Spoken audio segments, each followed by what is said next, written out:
do. You all wake up and the mountain crumbles. I'm ending the game. You just got in. Everyone dies. You just got in before the stream started with that one. That was good. you nailed it. Yes.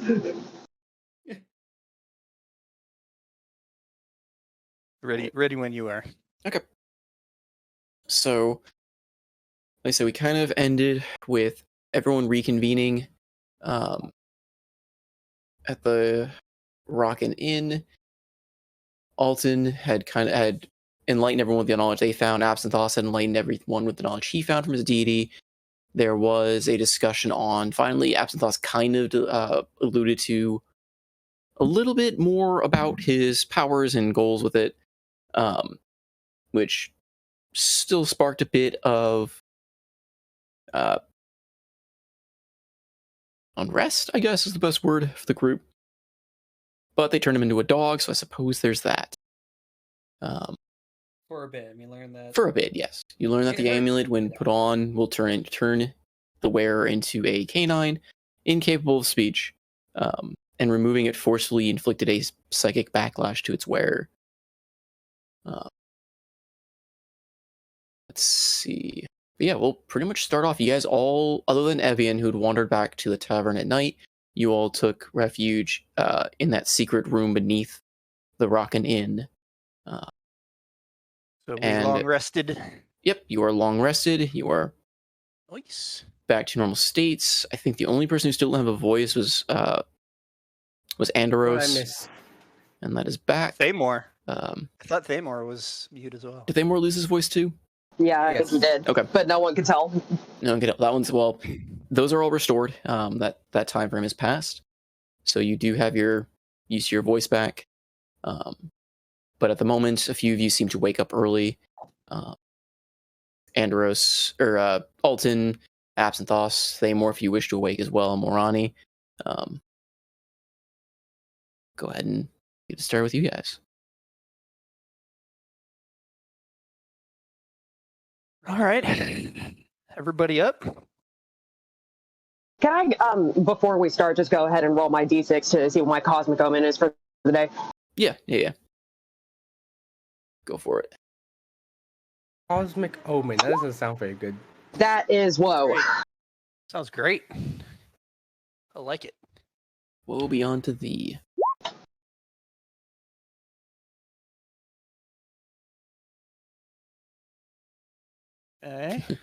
Fitting of a dismal place that you are in, with the oppressive feeling. The divination of woe is not too far off. Yikes. All right, so, well, Alton would have woken up and made his way as quietly as he could out of the cramped quarters that was the little hide room. Yeah.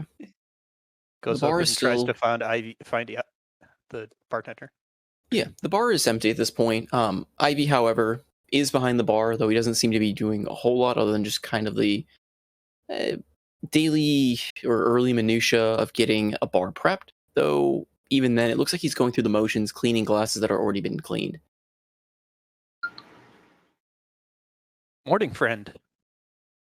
He just grunts. In fine spirits today, I see. He lets out a long sigh and just, what can I get for you then? Breakfast? Is there food here, or are we just... Let me see what I got. This inn is more of a night establishment, if you get my drift. And he... What did you eat for breakfast, friend? You hear him as he, his head kind of goes underneath the...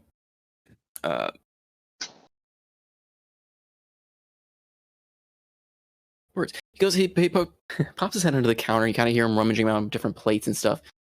And he's like, I haven't eaten yet. Huh. Well, tell me something then.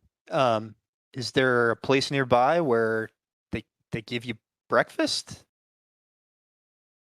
Aye. That would be the Rockers Hard Inn. The Hard as a Rock Tavern? Yes. Hard as Rock Inn? Because we're at the Rockin' Inn. Rockin', yeah, sorry, Hard as Rockin'.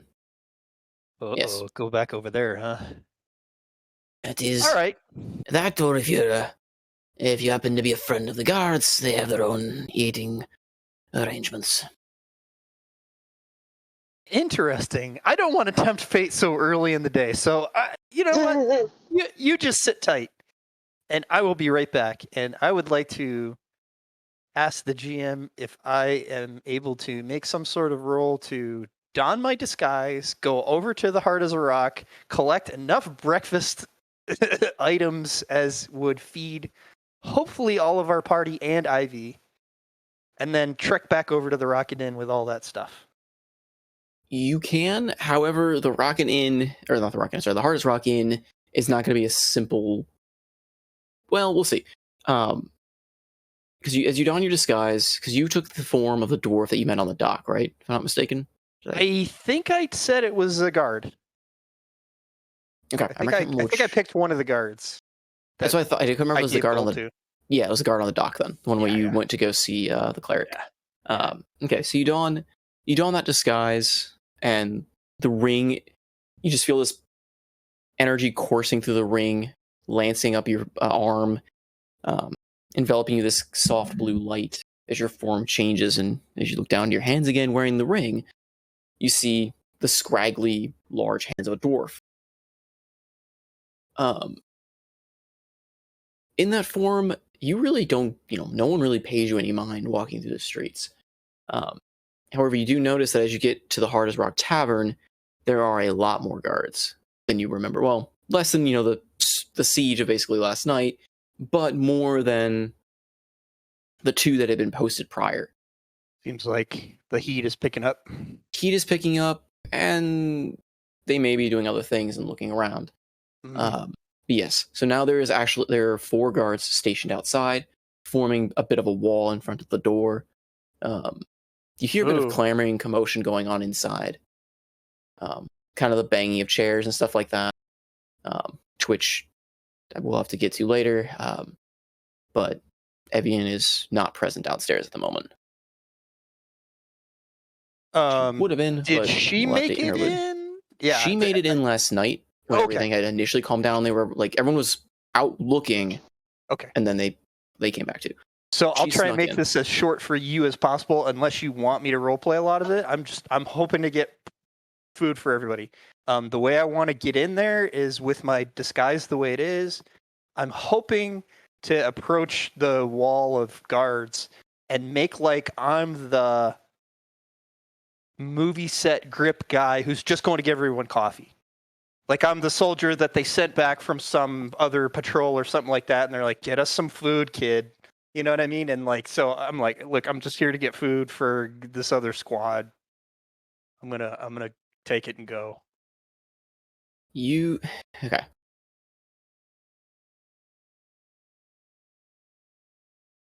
You can.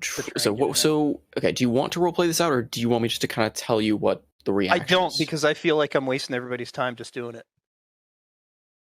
I mean, you're not. We still got only half the people here.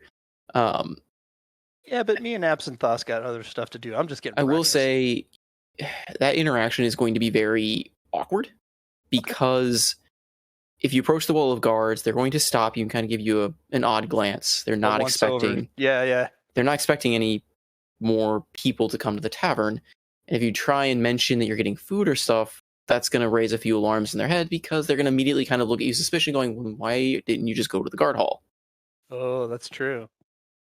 Whoops. Like, why are you here at the tavern? Yeah, this isn't going to work. I'd have to go to the guardhouse. And I don't even know where that is.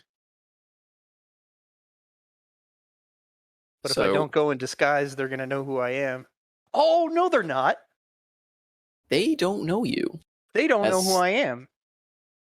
That was dumb. Okay, can I retract that I go into I got the disguise to go to the wrong place. Yeah. You had it all set up. Yeah, can I retract that I use my disguise? Because I'm sleepy. I haven't had my coffee yet. I mean, so we'll say just for the sake of things, you have the interaction, right? Because the disguise is not I didn't make it a limited thing. So you have this awkward interaction where these guards are just, they kind of give you this weird look. I guess Alton would just either laugh it off or just, it makes some snide remark of, oh, I just didn't have my coffee, I was nearby, whatever, didn't feel like going back. Stumble off into the shadows and cast your ring back. Yeah. Returning to your kind of shape. Okay. Give it a little bit of time or whatever so they don't just immediately see a dwarf walk into a corner and the human walk out. Right. It's just a speed skip things there, I guess. Hand wave that a little bit, but, yeah, if you want to go that route, you can. Yeah, that'll be the story I tell people. This was my plan the whole time. Yeah, of course. Of course. So I'll reapproach and just try to get by. Be like, hey, can I get in here? I'm hungry. They kind of, they'll give you that once over again, and they kind of part and like wave you in. Just no funny business in that. Nope, hands up. Nope, I'm good. Just hungry. Yeah, entering the Hard as Rock Tavern, you'll notice that there are guards.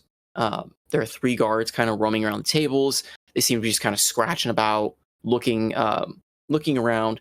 You also see a very familiar cleric amidst these 3 guards, once again waving a glowing palm around the different areas and tables. Oh.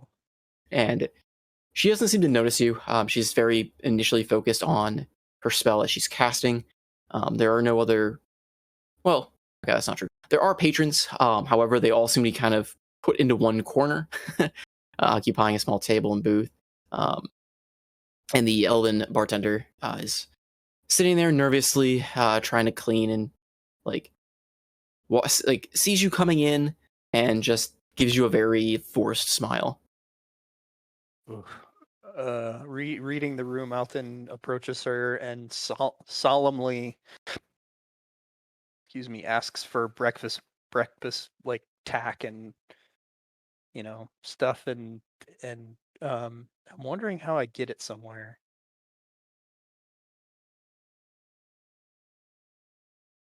I guess just prepared food if they have it like for the day, like whatever lunch would be, because bringing like eggs and bacon and stuff like that any distance is probably not a good idea. But whatever they had in terms of like bread or cheese, water. Yeah.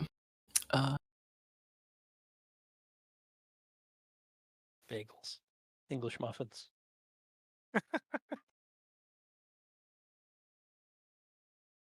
Is my sausage, egg, and cheese on a plain bagel, toasted.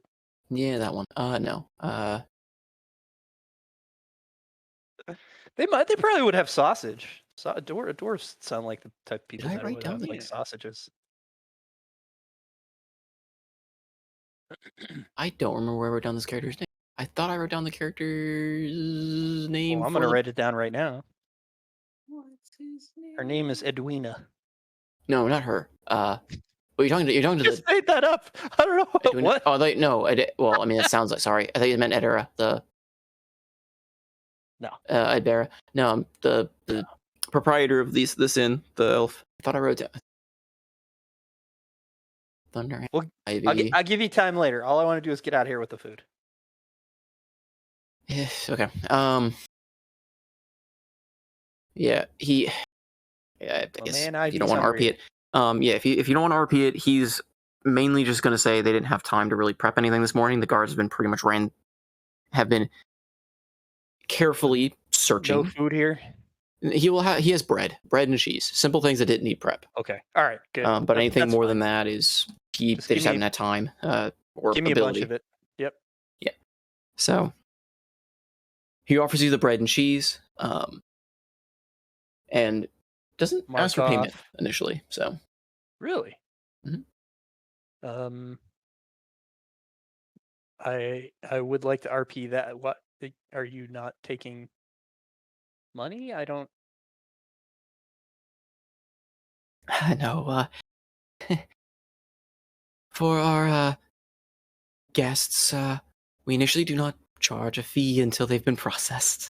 Well, I'm not a guest here. Oh. Well, I didn't recognize you, so I assumed. If you've been processed, then yes, the total would come out to be, was it pieces or a couple of bread and cheese? 3 gold pieces. 3 gold pieces go on the table. He quickly kind of swipes them into his palm and deposits them below. Well, thank you, and thanks for choosing the hard as rock. If I had another option, he says beneath his breath. Thank you. Good day.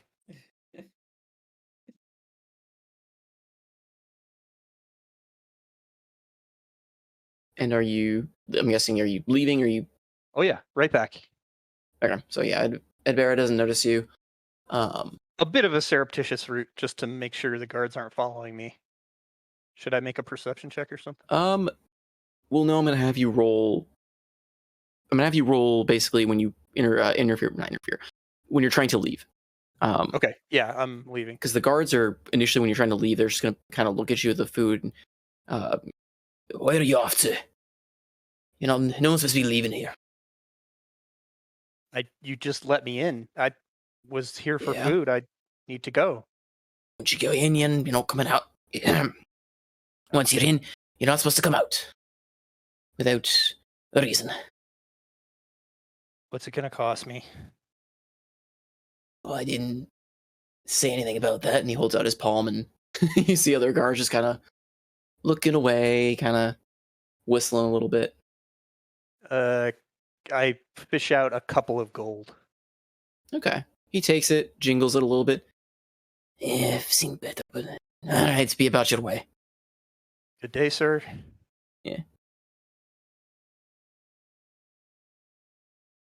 Okay. I leave. And hopefully I'm not followed. Nope. They don't bother following. They're just standing their posts and keeping an eye out. They've got their orders. Okay. So right back to Ivy and Absinthos and whoever else is up with me. At this point, I mean, basically, I think everyone's actually here except for Treg. No, Treg just woke up. There we go. I'm here. Hey, I He's got everybody. here. I got everybody breakfast. Goes on the bar.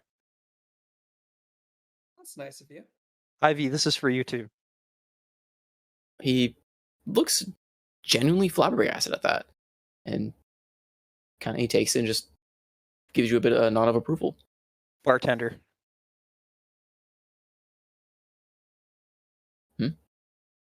He was asking in chat, who's Ivy? It's also, I guess it's IVEE.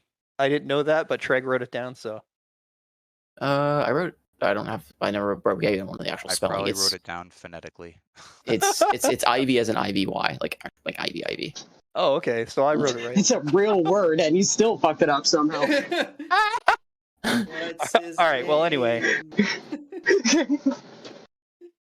We're enjoying our hard bread and cheese and, yeah. Probably some breakfast imbibement. It's only us in the room, right? Yeah. Yes. I'm gonna be casting presentation on the food just so it actually goes down. I don't know if I trust. I mean, it looked okay.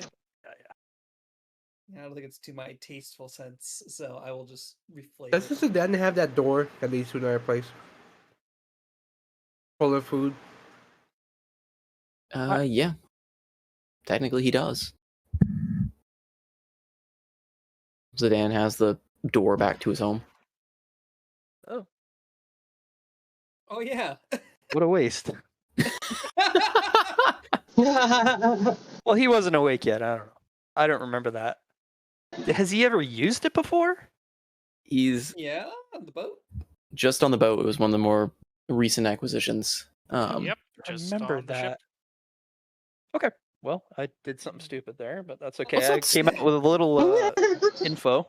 Yeah, you came with a little info. Yeah. So, hey, by the way, everybody, it looks like they've got the hard as a rock buttoned up as hard as a rock.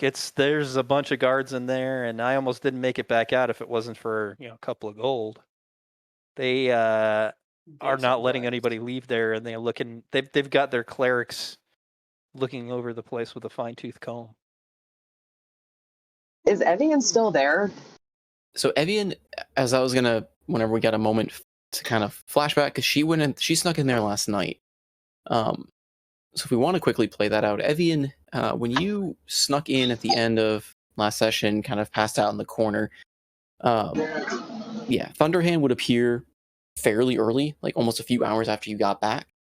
Kind of looking frantically around, and on seeing you, would have kind of he would have tried dragging, like grabbing you, waking you if he could, and if he couldn't, he would drag you upstairs. But you own. Cool. Hmm? I said, cool. Okay. Well, I mean, if he tries shaking, would you wake, or are you going to? I will continue with my performance that I rolled last time as being a drunk, and I'll probably like slur and like kind of like lean into him and be like, I was wondering where you were, and she'll just pretend to be asleep, but like keeping like an eye out for anybody like watching her as they go up the stairs or something. Yeah, it's pretty quiet because most of the guards had abandoned chasing through the streets after giant god Thamor made an appearance. Mhm. Um, but no, he's definitely got a panicked edge to his voice as he kind of brings you upstairs, and you notice he doesn't stop at the first floor. He actually takes you up to the third floor in the tavern. Okay.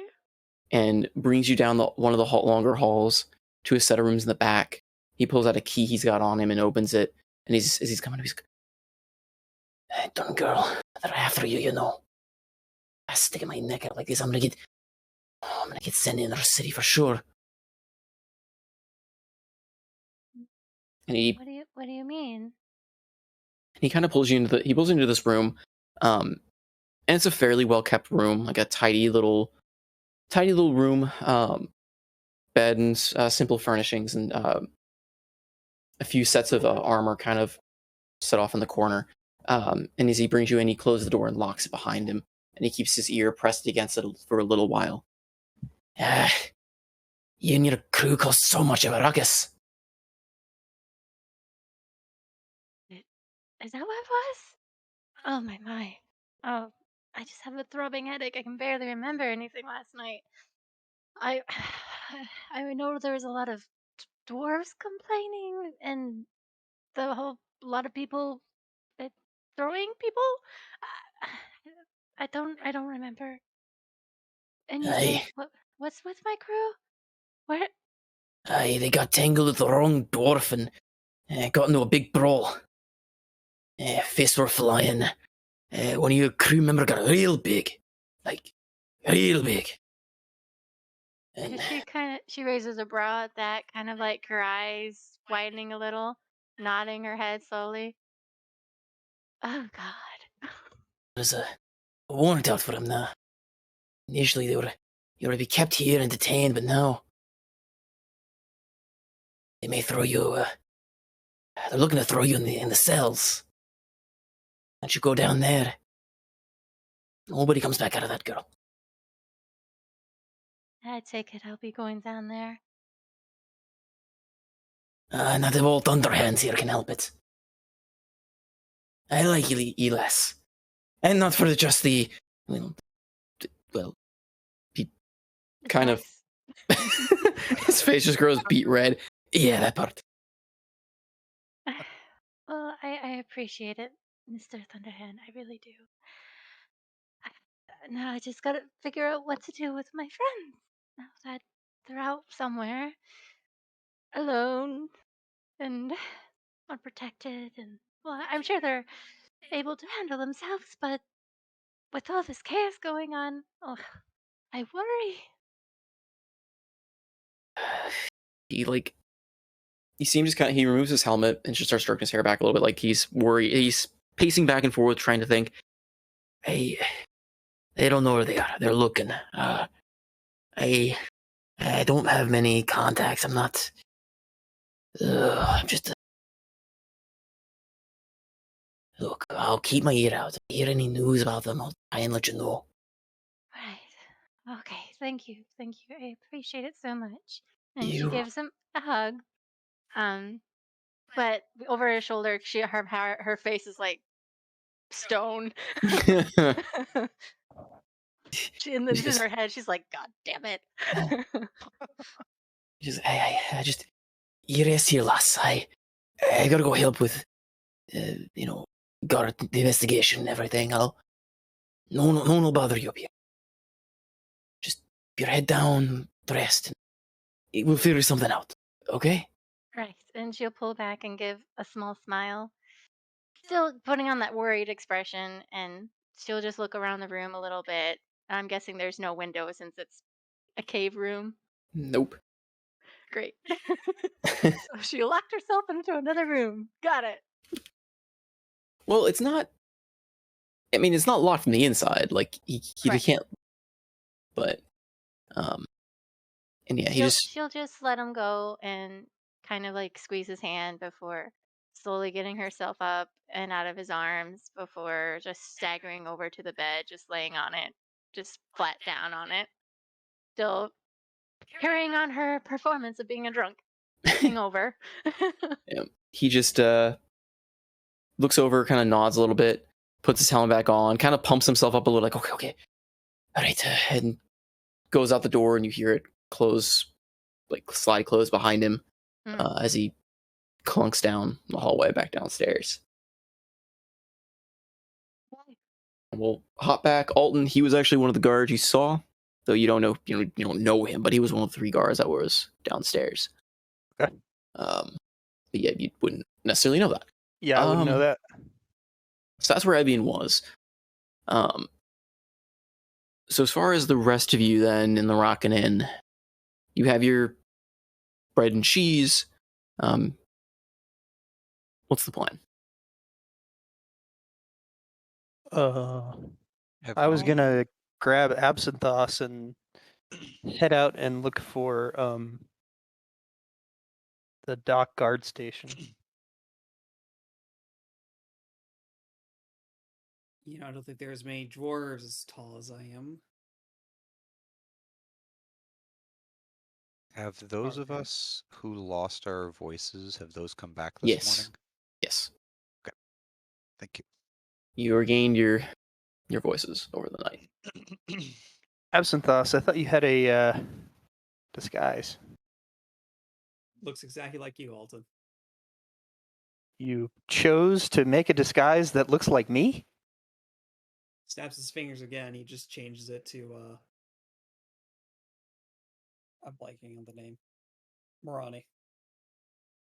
So you can become party members, but can you look like a dwarf? Can you do that for me? Yes. Let me double check and reread the spell description.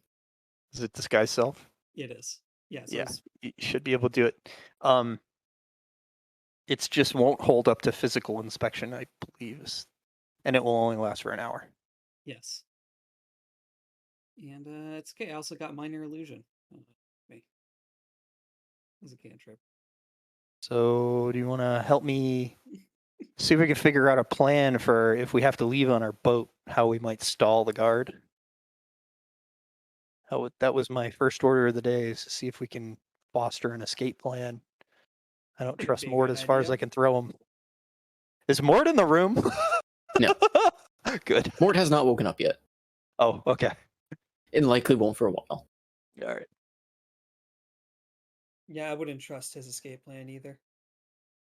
I'm basically using him as bait to see if somebody catches on that he's looking for a way out. And if he turns up missing, then we'll know that's a difficult thing to do. Oh, you mean like he was bait on that caravan we saved him a while ago? He plays the part well. Hey, Hickory. Yeah.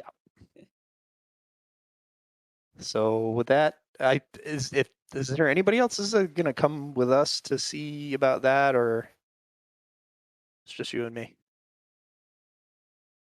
Does anybody else have a disguise? I guess is my question. No. No, I think it's just us two.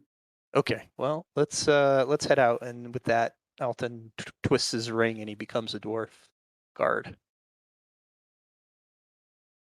Sounds good. Then I will become a similar dwarven something. Dwarven something. As they're heading out of the bar, that's when Andros wakes up and walks in. Okay.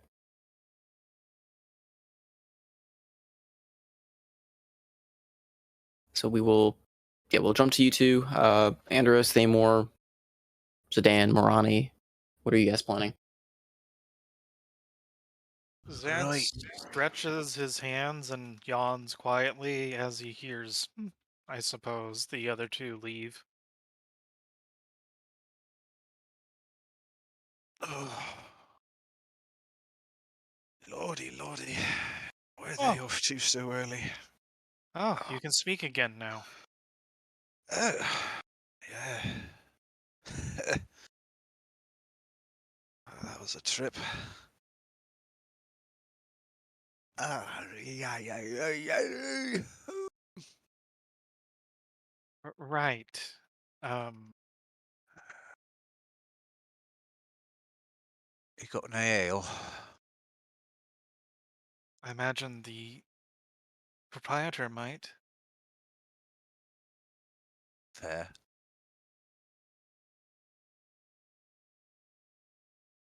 So, are we still on for that plan of looking around the waterways? Oh yeah, I'm down for swimming. Don't know if you all... I don't know how well you are in the water, especially with all the armor. I admit you'll probably need to lose that. Probably. Don't suppose we have any other lighter type of armor lying around. I highly doubt it, though. It's not like we've been, well, fighting things that are our size and taking armor off their dead corpses. That would be macabre. What about that, you've got that room, right? You showed us on the boat, Yes. and you just leave it in there and reopen it later? I think so. You have I mean, some sort of plan, or no, I honestly don't. I just wanted to go swimming and see what there was. I mean, I'm sure we're not very welcome here. If I have any memory of the last times I've been here, something of this magnitude, we'd be public enemy number one right now. mm, yeah, especially after that nice little display. I mean, it worked though, right? It did. Also, we learned that you have friends of a sort. Yeah, other Let's just say sailors. I'm a magnetic personality. I draw like-minded people to me. It's a seafarer thing. It's... Well, that being said, I doubt we can call on them again. I'm sure they're soaking theirs off in the stocks or something for the day. Right. Which is why Oh. I say let's get out of the city and go for a dip. Ronnie, are you awake? A little hungover, but yes.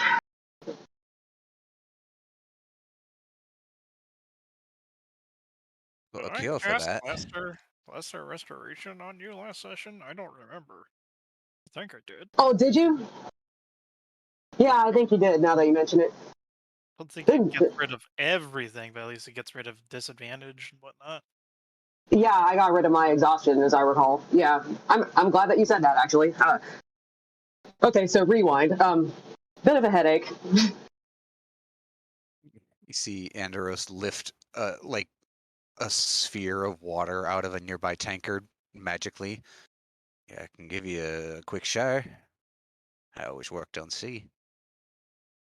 I think I'm good, but thanks. I'll let you know. All right. Let's it drop again. Meta, was that actually water or was that barnacle? It's water. Barnacles in the flask right now. I haven't pulled it back out yet. Concerns.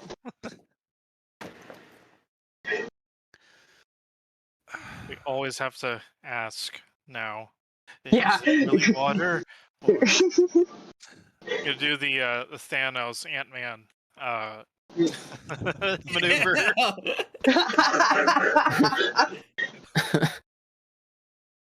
Now I'm curious what happens if you actually do drink barnacle.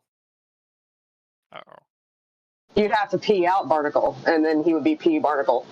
Or maybe perspire. But let's actually consider this for the after session. Yeah. Yeah. If we just ignored it altogether. Barnacle. If you drink that watery barnacle, I don't know. Let's figure something out.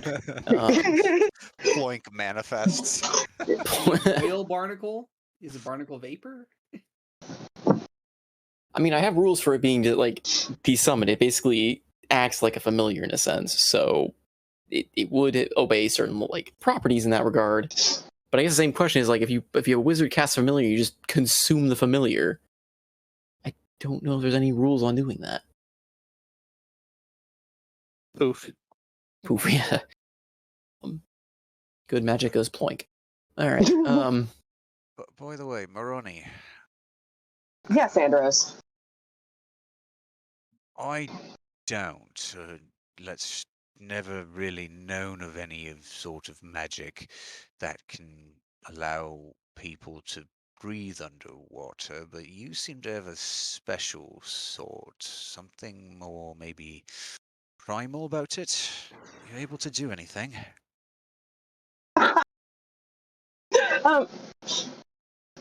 Really, I'm surprised that someone that spends as much time on the sea as you wouldn't have something that could help out with that. I mean, I knew a wizard once who knew how to do it. He was a prick. so what? You just never picked it up yourself? Look, I've been playing with magic for about 3 months. What you see and what I've been able to do is about all I've picked up. I mean, that certainly seems to have done us well so far. I mean, you caused a freaking snowstorm in a sewer. That was fun. I didn't know That I was. could do that. There's a lot of things I didn't know I could do, which is why I'm asking you if you can do something that I don't know how to do.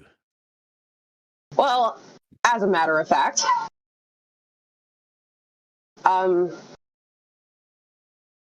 when we long rested, I picked up water breathing. So yes, I can do that. Oh, ain't you gorgeous? Kisses her on the forehead. This will make things a lot easier. Glad I could help. She is just completely like her eyes are wide. She just looks totally surprised. Grins. Usually. Up to 10? Wow, that's... Up to 10, yes. It's an insanely powerful spell. Yeah, I mean it is level 3, so yeah, it is up there on its level, but definitely very strong. Can be cast as a ritual, which helps. Yes, it does. Okay. Anything to say, Thamor, or actually, it's the only other person in there. What is Thamor still doing? Wearing his armor and his helmet. I feel like he just does so regardless. Is he like actually like standing and actually moving, or is he slumped still in a corner? Thamor is up and about. Okay. He wakes up at a 90-degree angle. With the comfiest area you can find. Arms spread in a T-pose for dominance.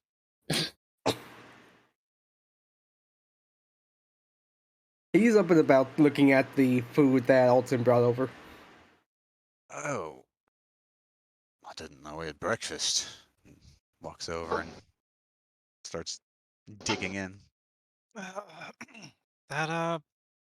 No. I don't think that'll do. One moment. There. Yeah, Taymor's Okay. gonna pick up the bread and tap it on the table. Does it sound like a rock or is it actually bread?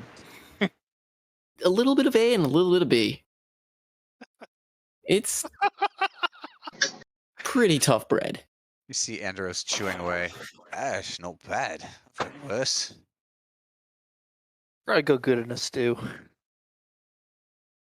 Right. Did I put it in the character sheet? I think I did.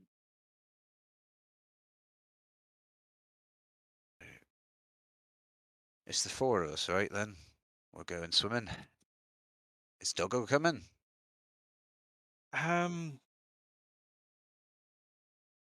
Jen?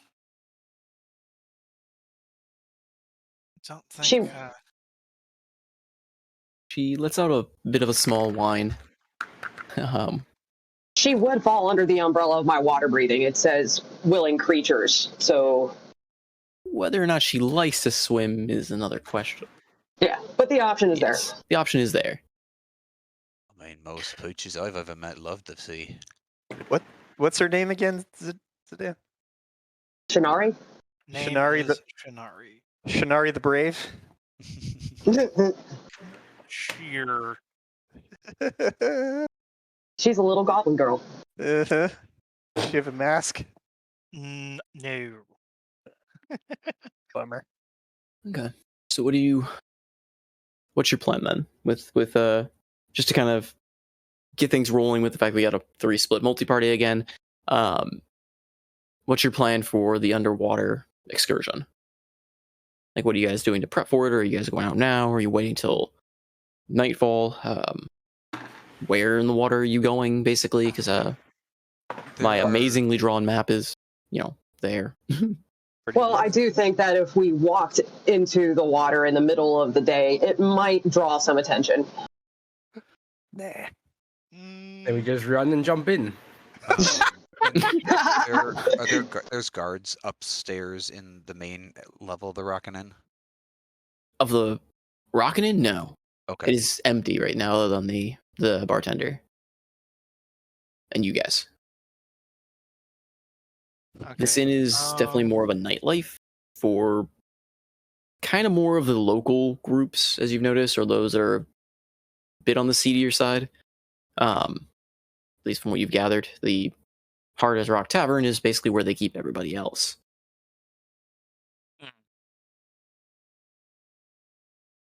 2, 3, 4. We're missing one. I saw the 2 wander off disguisey people. Where's Evian's? As a Fae being, would Shinari actually ever need to sleep? And could potentially act as sentry? Or Not sure. What is the text on her, the companion thing say for her? the celestial fiend, or I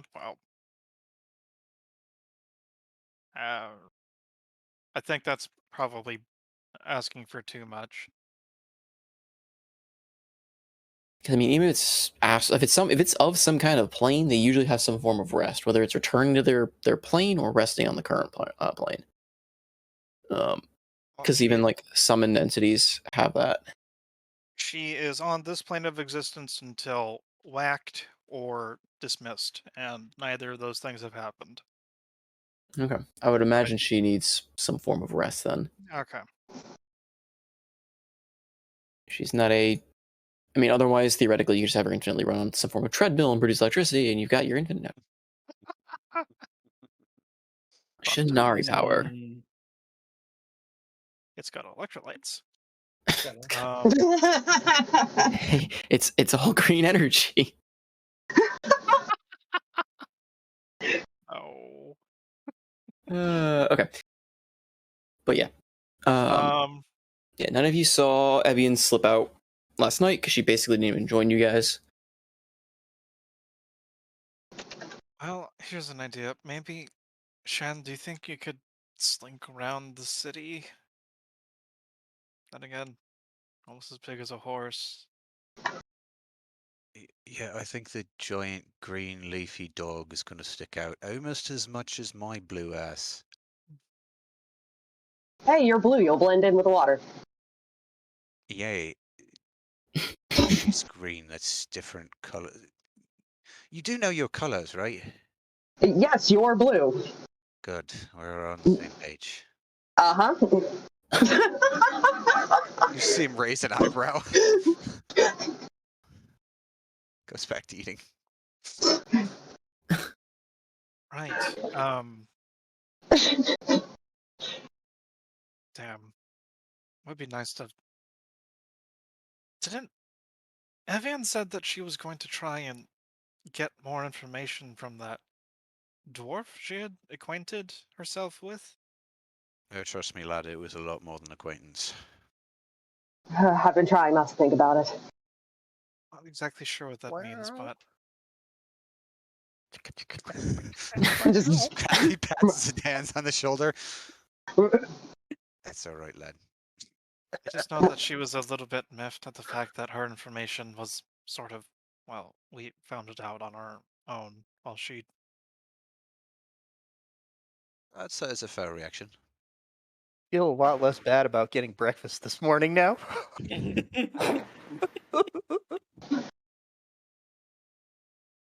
I wonder what that pillow talk was like.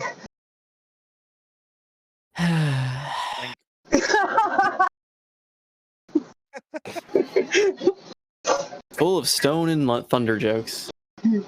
But moving on then. So what is your guys' plan before we devolve into talking about what may or may not have been said Well, in do that you instance? think, Marani, are you able to turn into something that's able to be? I feel like you would be the most suited to try and, I don't know, find Evian. I hate for her to, well, be the only one above ground or not with the rest of us. Wait. You have that you did that thing with me in the prison. Can you just link with her? I mean, how far does that go? Do you have to be in the same room, or I don't know. So Meta, it is within. Okay. Sorry. No, it doesn't really work that way. I kind of have to be able to see her at least. Right. What about Spooky Rat? DM, how far away from me can Frey travel? Spooky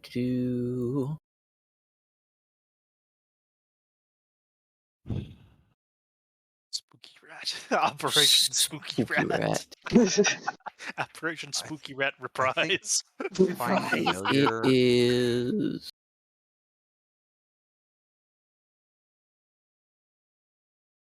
is 100 feet. Let me double. If it's based off of the Find Familiar spell, I think you have vision. You can use its vision and senses up to 100 feet, and then past that, I think it can keep going, but you can't gather information from it. It has to like bring it back to you. Oh no. Oh God. I think. Frey's big day off.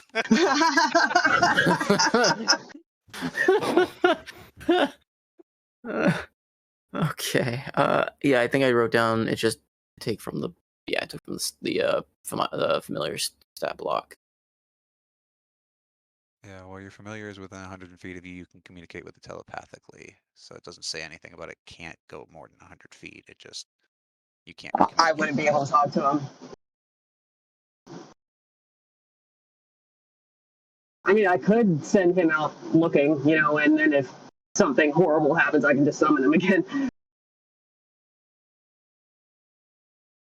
Well, maybe Yeah. we can ask our host or a map of where we could potentially get into the waterways, and then choose a spot arbitrarily, and then somehow get a message to Evian. I I don't. I'm down with that. I'll go talk to the bartender. You guys go find a wayward. Yeah, go find Evian. All right then.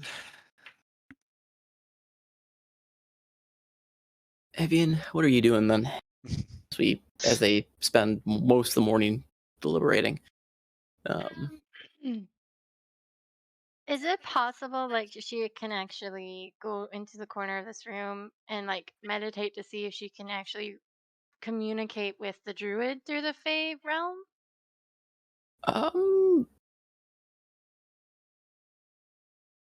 Yeah. Go ahead and.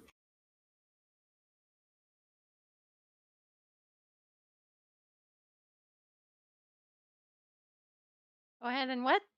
Sorry, no, I'm trying to look up something. Oh, okay. Wasn't expecting that. Contact other plane. Suffer insanity. Wait, hold on. I am trying to find. The moment when you have too many notes open and you're trying to find which one had the one for the. I mean, I don't really have the dryad's name, so she just has the image of the dryad that she saw, or Lily would. Yes, but there's a couple other things I wrote down for that as well. Okay. There it is. Okay. Yeah. So you, after your interaction with Thunderhand, he kind of leaves you be up there. You retreat to like a kind of a darker part of the room, because it's only lit by a few candles.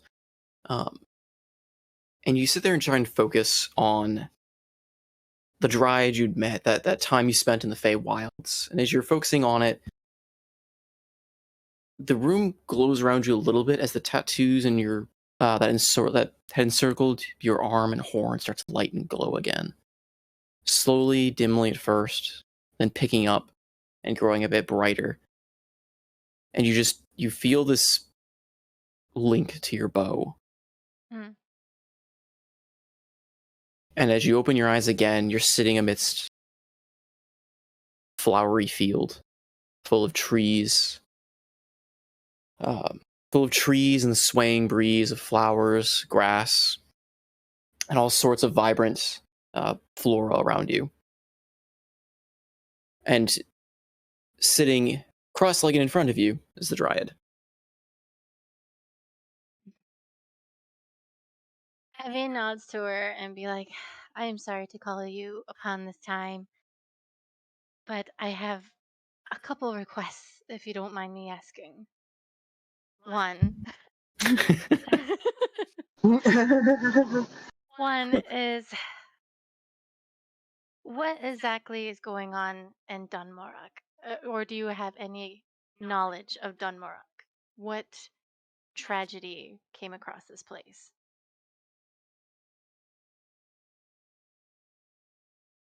The dryad almost quizzically kind of cocks her head to the side a little bit, closes her eyes and thinks for a moment.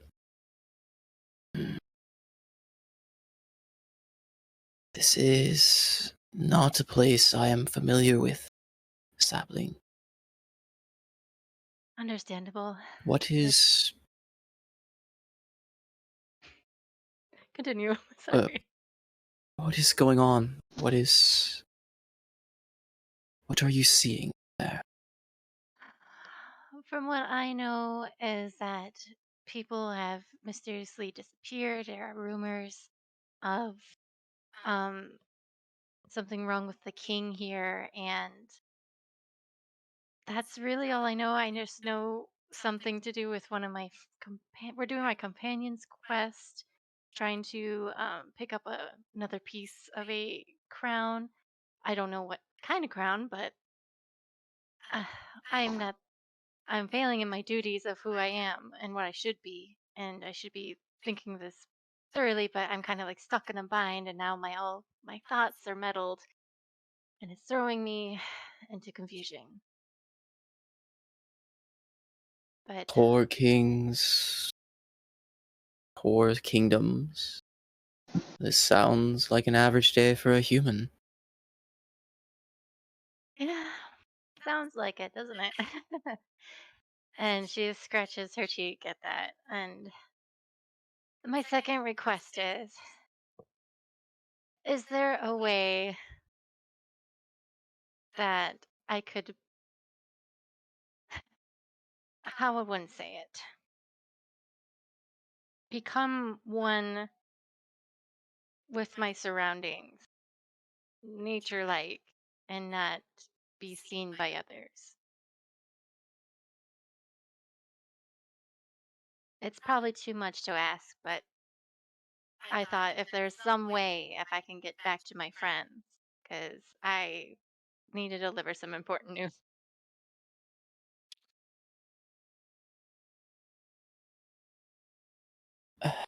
Uh, And if that's not possible, if there's just a way I can communicate with my friends, just a simple thing, but if it's out of your jurisdiction or out of your power, I respect that and I'll find my own way. But I do thank you for your guidance and being here with me at this moment. she reaches forward, and in a familiar motion where she had done so before when you were last in this realm, you see her try to reach forward and almost pull back the fabric of the Fey, like the Fey Wild, between both of you, trying to open a portal, very similar to how she did when you jumped through to join your companions during the fight in Galaron. However, as she reaches forward and starts pulling open this fold, you see her eyes grow wide. And you hear, as she's pulling on, it seems like a ripple in the space in front of you, suddenly starts to crack and solidify. And horrified, you see her pull her hand back and slam into this crack, and you see it shatter into pebbles. Uh-oh. Sapling. Place you wish to go. It's not under my jurisdiction. Another plane interferes. I was afraid of that. That's probably why whatever is in control of this other plane is probably, in my opinion, maybe be responsible and what's going down in Dunmoric. But I have so little information, but I will find my way to get more and try to help out my friends. You Thank have you. our trust. You are the chosen emissary, the bridge to the Fey Wilds. You will find a way. Trust in the power you control.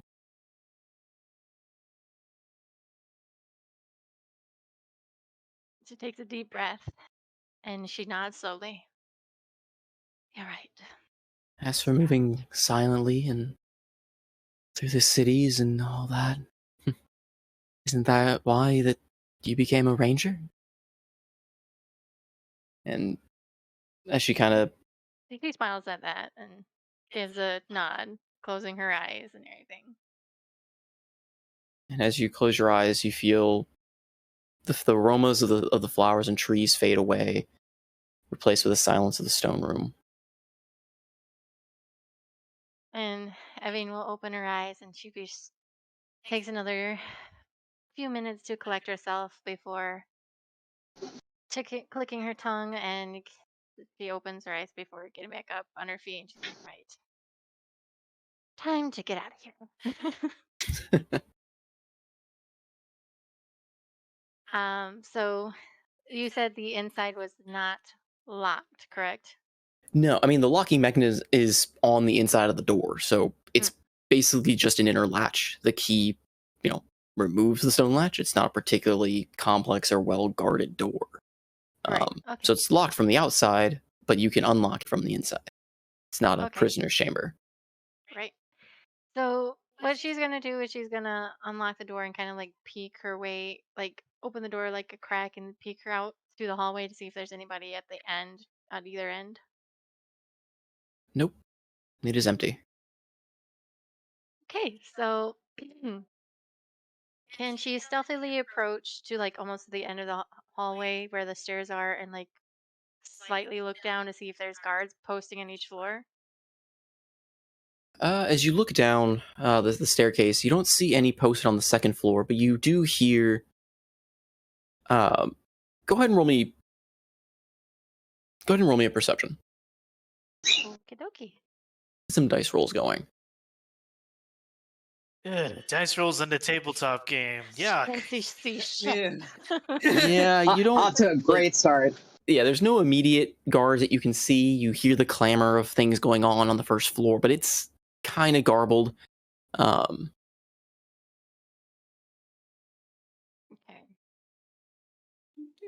Keeping the garbled noise from the first floor, can she stealth her way to the second floor and like check down the hall on the second? And if there's not anything there, Yeah, go ahead and roll me a stealth check. See, I mean, it shouldn't be that hard to really go down the set of stairs, but we'll see what the roll says as well. It'll be kind of just a generic, like, that works. There you go. Yeah, so much better. much better. You very, very nimbly start descending down the stairs to the second level, keeping an eye out to see if anyone comes, or if you notice anything. And yeah, there's nobody on the second floor. All the rooms are closed, and you see no guards posted. And the din of the first floor gets a bit louder, and you hear the sound of mostly just like armored figures kind of moving about. How far from it, like from the first floor stairs to the front entrance? I'd probably say about 40 feet. Or no, more than that. Can't do math. No,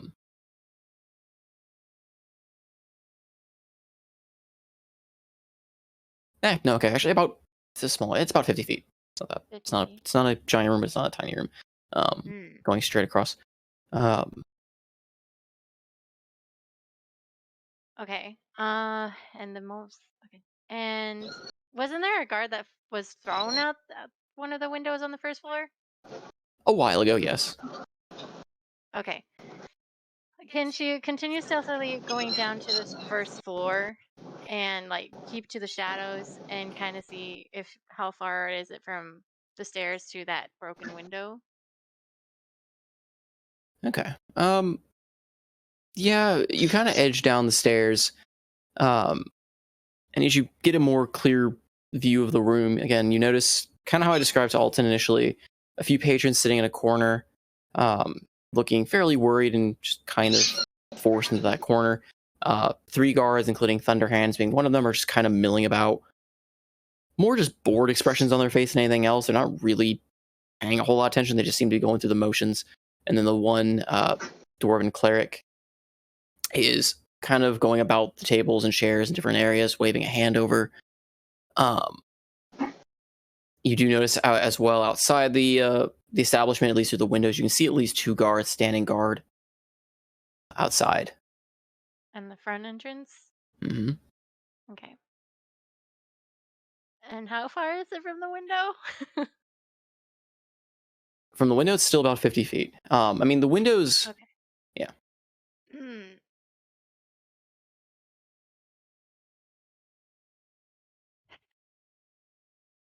Trying to think. Is there a staff entrance that kind of like goes into the kitchen without going into the main floor where they're hosting people? I mean, there is a like door behind the bar where the kitchen would be, behind where the bartender currently is. Okay. Okay. And do I have like an eyesight at this door? Is it like one of those folding in doors, or is it an actual open the door kind of thing? It's a swinging door. Swinging door.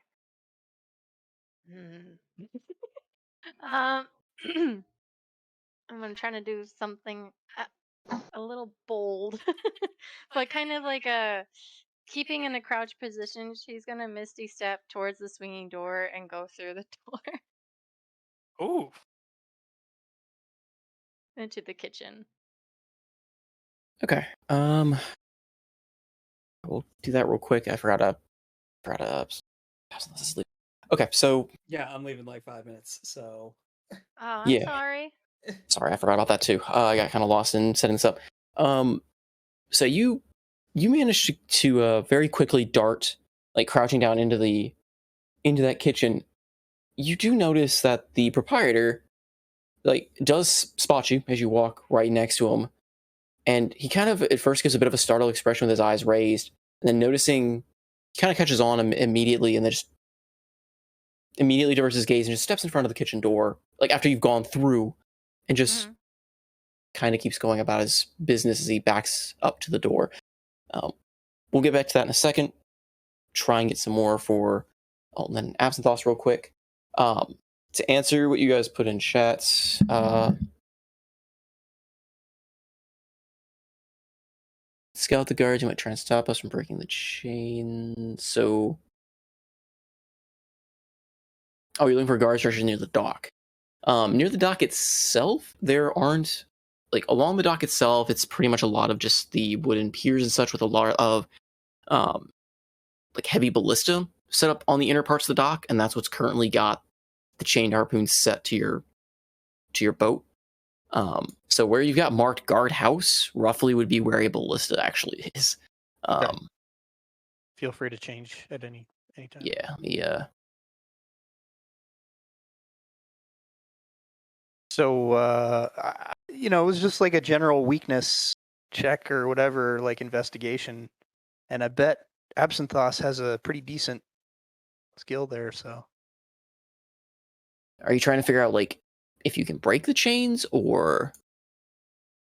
We're trying to figure out if there's I am asking if there is a weakness that we can exploit in either the chains or the perceived patterns of the guards themselves, such that if the group tried to retake the ship and leave, we might have some semblance of advantage.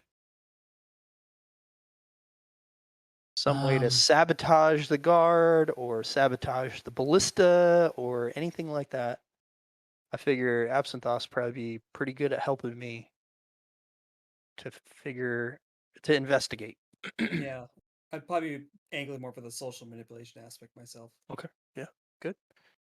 I mean, so what even be? I mean, these ballista are fairly sturdy from what you guys can see. They are heavy encampments that the dwarves have set here, and they've been here for a while and maintained. The chains themselves are made, from what you can see, at least, kind of eyeing on the docks, are made of a heavy iron, with that latching, like, pointed arrow embedded into the parts of your ship. However, it's still above water, so your ship isn't taking on water. However, right. Yeah, you may it's surmise, at least from kind of eyeing where they shot it, taking the ship out to any higher rough waters could prove a problem if those holes are not patched. Especially if you rip out these bolts. As far as an easy way to break them, I mean, that's kind of an odd question for me to give as a DM. There's no... That's an investigation. It's like, walk up to a ballista and look at how it works. Is there a weak point? Well, that would also assume you know what a weak point in such a construction would be versus just trying something based on what I tell you. There are lots of assumptions based on that check. I agree. Yeah. I'm trying to move forward here. Is there no check that we can make? Because I'll just move on.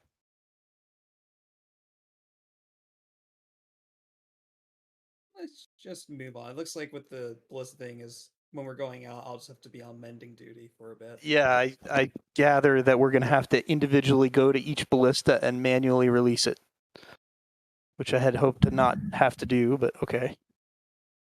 It'll be I fun. mean, If that's the way we have to, I'm not We'll- there. Never mind. We'll die in the process. It'll be no problem. Well, I'm trying to think. Hold on, I'm just trying to think of an answer I can give you that's not just, hey, it's got a weak link on chain number 42, or hey, like, I'm trying to. Yep. I'm trying to describe the ballistas in a sense that if you can think of a way to break it with abilities you have available to you, sure. I mean, saying it there's a weak point is like, okay, well, yeah, if you ram the ballista, it'll fall apart. All right. Well, Okay. let me ask a different question then. How does the ballista operate in terms of its chain length? Yeah, so that's kind of what I was trying to get to then. Okay. Yeah, so the ballista Right. operates very similar to like what it would be just a large crossbow mounted to a stone, like stone pillar of sorts, like the Yep. So it's got the mounting points on stone, like an engraved thing, but the structure itself is made out of wood, with a very taut drawstring. It's Is it been on a recently winch? fired. Yes, it runs on a Is the winch. chain on a winch? Okay. Yes, so yeah, So that's the what I winch was. has a release. Yes, the winch has a Can release. Can I see if the winch is released and the chain is drawn? Is the chain affixed to the winch such that if it ran out of chain, it would stop, or would the chain be lost? It would stop. At least from what you can kind of Oh. look, it looks like it's got a. Can I sabotage that? How so? How would you like to? Because from what you can Break gather, that last link. Or like I'm freewheeling here. Or Absinthoss, like an inverse of mending, can like put a hole in that last link. You know what I mean?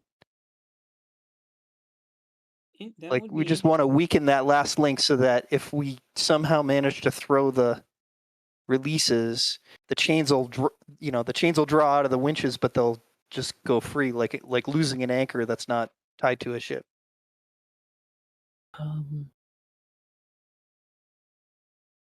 I think that's like transmutation of some sort to weaken that last link. I mean, tell me. I mean, yeah, basically, it's just you tell me how you would do it, like what spell, or because I mean, these are iron chains designed to bring in ships, so they're not like thin little things that can be just broken by. Slashing weapon that could shapeshift to pretty much any weapon I want it to be. I'm sure I could shapeshift and something that could get in there And you don't necessarily have. I mean, sorry, slightly out of character. Again, a little bit. You don't have to break the last chain for it to snap. If you're just looking to break a part of the chain, activating the winch with any weak enough chain will snap it. It's just a matter of how you would go about breaking this thick chain. Even with a magical weapon, it would take some time of whacking and hitting this chain to create enough of a dent to weaken or break. Right. Which would That's why I garner was a thinking fair it amount of would be a attention. spell. Here's potentially another question. How big is a single link? Are we talking like a cubit by a cubit, or I don't know. Or cubit. What? okay? What's our wire gauge on these links? That's 4 or 5 inches. Like, I mean, yeah, I would say, probably about a radius of about 2 inches, so diameter 4, so decently thick iron chain. Okay. Even with a magical weapon, you'd definitely be making noise if you tried. Yeah. Yeah. That's okay. Semi-related. The weak spot on the winching mechanism. Could I target that with a magic missile should the time come? You could. Or an Eldritch Blast. Well, magic missile I can hit with multiple things. Yeah. I mean, magic missile just hits too. Yeah, it's basically like if you can pick something out that is like semi-discernible as a target, magic missile just goes. That's a good idea. Yeah. So memorize those. Yeah, if I can look and memorize those, and. But if you told me you found some like way of acid to burn it, or you got some other transmutation or some spell that you would use to do it, you could. I mean, if you want ideas from me as far as that specific course of action, if you've got fire and ice, you can try to shatter. I think we got enough. I like the scouting that we just did. That was good. Okay. We can move on to if you still have time, Shred, to do more social. Unfortunately, I gotta go right now. But that sucks. If you guys are still on at 9:30, it's currently 7:30. I might be able to come back. Flowers, maybe. But it might be late, so that'll be 12:30. It'll be a bit late, but we'll see. Sounds good. Church. Is there anything that you want to do last, or is your character just? Or do we want to leave you to at that, or are you going to do your own thing, Absinthoss, that we just?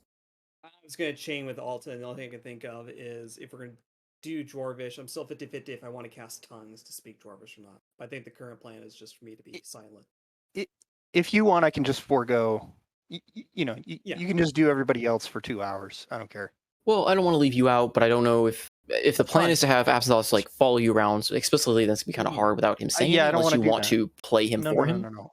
I'm good. Let's We'll do other people for a couple hours. Okay, unless you think of something that you want to tell me. I mean, you can go. Yeah. But Alton, if you want to think of something as well that you guys can do that doesn't require a huge RP on his end, like if you're looking for materials or just even scouting, you can do that too, and I can feed you some info on that. Brothel. Or if you want to go get high and go to a brothel, I guess I'll find something for that. I gave you all my locations in chat, so yeah.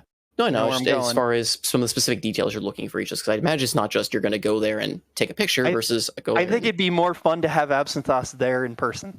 Okay, fair enough. For each of those. For jeez Louise. Okay. Anyway. Okay, so then we'll quickly jump back to Evian just to kind of see how that plays out. Evian, as you kind of duck into the room, to a very like small kitchen, you'll notice that it's fairly dark. They haven't had time to fire up anything for the day, but you hear a slight little tapping on the door, and you hear the barkeep just kind of quietly, he's whispering to you as he's doing this. I guess you can't really see how he's doing it, but he's whispering to you. Or one of the ones from last night, right? Evian would just whisper back, yeah. I noticed you came back last night. Won't ask for a reason, but mind if I ask why you've ducked into the kitchen?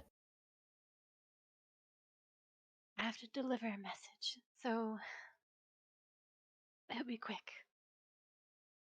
If I can be, give me 10 minutes, and I'll be able to be back in time. Don't know why you'd come back, but I don't know either, but you able to run fast? Yes. You hear him kind of give off a nervous sigh. Okay, for a brother, I'll give you that. And you hear him kind of put down a glass jar, and he walks out to the guest. You all have been so busy searching my premise. How would you like to just have a drink on the house as a gesture of my appreciation? Come now, don't be shy. I've got some of the good stuff that I can bring out for my esteemed guards. And you hear some kind of grunting from a few of them. But at the mention of drink, a lot of them who've been here for a good chunk of the night now or morning now and finding nothing, don't seem too reluctant to just pass up on free drinks. And you hear him start. He pulls out a cask from under the counter. You hear him roll it out and break it open, and spout it, or tap it, and you hear him starting to fill mugs. You hear what was kind of silent, like them rummaging about, now turn to boisterous laughter as they start downing their mugs, as well as you hear the guards from outside march on in, also taking up cups. Okay. And you hear as he comes back, filling up more tankards, he just, again, silently kind of taps on the door. Watch your short window. Thank you. And I take it there is the back door through the kitchen? No, he's just gotten all the guards basically drinking, mostly distracted from the counter. He's giving you an option to run. To run. Right. Okay. Well, Misty Step only goes 30 feet, so... And you said that's 50 feet. Yep. Yep. But they are currently distracted in their cups, so 20 feet with a Misty Step. Misty's just slightly open the door, like push it open. And if I have a see-through up to 30 feet to where the front of the door is, and then I guess I'll book it for the next 35 feet. Okay. Stealth. Yeah, I mean, you teleport and start running, and initially you hear, I mean, just the sound of the guards kind of drinking, keeping going. And as you kind of run through the door, you hear one of them go, "What was that? Anyone else see?" And as you hear the clamor of the guards kind of picking up in there a little bit, you hear the proprietor just going, "Oh, that was just a rat from the storeroom. Don't worry about it. Who wants another round?" And as you What a bro. book it from the tavern, you just hear kind of grumbling. But again, it seems most of them don't really care. Oh, I just wasted 2 spells. Well, I wouldn't say wasted, but so much more like if had more so you didn't cause enough of a clamor for them to like. Had you just ran, they probably would have turned and started giving chase. Right.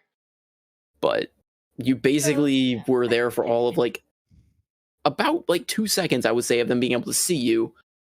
And for the most part, they're kind of all in their cups, so it would be like out of the corner of their eye kind of thing. Okay. I love it when a plan comes together. She's just like in her head, she's like, I already know I'm gonna cause all these dwarfs trouble. And then she's like mentally saying sorry as she like books it down the street, making her way back to the Rockin' Inn. Okay. I guess like it's using the alleyways more actually to divert her ways away from the guards who are stationed around the place. So I guess what I'm saying is like, can I stealthily use the alleys? I guess to avoid Yeah. these guards. Go ahead and just give me just another stealth check for Stealth. that, like part of it. Yeah. We'll see how you Okay. kind of go. No, no, my first 9. a 9, a 9. It takes you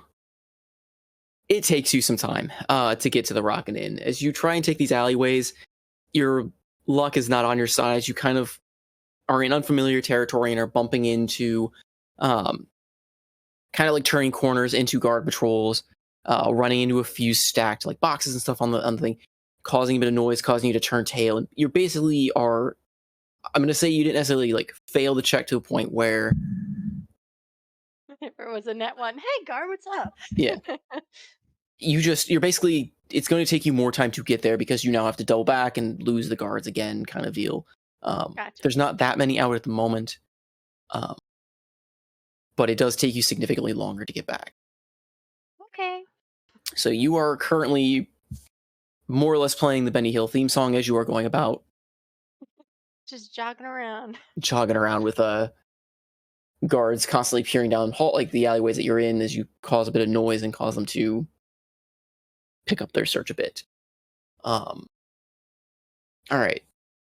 Morani, Absinthe, Morani, Andros, Thamor, and Sedan. Yes.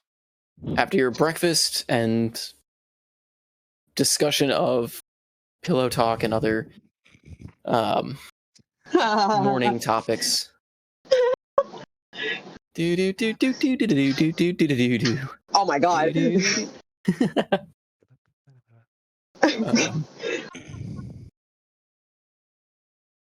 Andros will approach Ivy. Are we taking our breakfast down below, or were we in like the main area? It's up to you guys. He brought it to you guys down below, but then they left, going out the top, so I didn't know if anyone went up. You guys just made it sound like you were all eating. Eric on the side of caution, probably eat below. Yeah. I would agree. Yeah. Andros will go and give the trap door a couple quick raps. Yeah. It slides open. Yeah, kind of peers out. Is Ivy standing? I'm assuming he's standing at the bar there. Yep, he's standing there as he usually is and notices you coming up and just gives you a grunt and curt nod. Hello, thank you for putting us up for the night. I know that we made a little bit of a ruckus, but seeing as you already had a secret room ready, it doesn't seem you're stranger to that pain. Aye, in times like these, such a room is invaluable. I don't disagree. Question. Is there any sewer access into the harbor down below? Sewer. Kind of like he just scratches his head a bit. Not that I'm aware of. I don't do nothing with the water.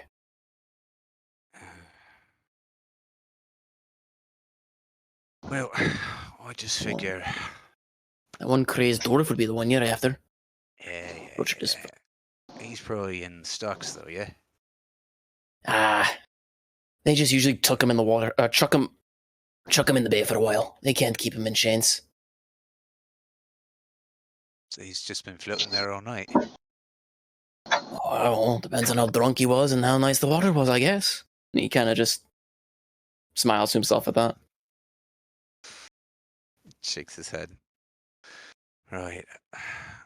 Well, I appreciate you boarding us here, but we were looking to try to see if there'd be, well, a little bit more secretive, I don't know, passageways or something under the bay. I'm sure that area at least is not being guarded. I don't believe. To where, lad? Where are you hoping these tunnels will lead you? Into the city. I got business in there. He gives you an just straight up honest dumbfounded look. Like it could just take the tunnels. Yeah, and I'm sure we're wanted. If we step 1 foot out of that door, there's going to be guards swarming all around us and we'll be thrown in the stocks. After what we did last night, I think we've got to be a little bit more clandestine, you know? I don't think you get how our fair city of Dunmonach works, do you, lad? I've never been inside. Aye, not many have. That's why I figure we go in maybe where that hasn't been explored in a while. And you see him, he walks from behind the counter and he pulls up a chair from one of the tables and kind of brings it on over, chucks it to you, and grabs a chair for himself. Take a seat. It's on it backwards. Look, let me, I have a few years, or, in, this business of sorts, in this wonderful city. And, suppose you find your tunnel in the water. What then? What would you hoping to find? Hoping to come out of? We're under a mountain. You get it up in the underdark.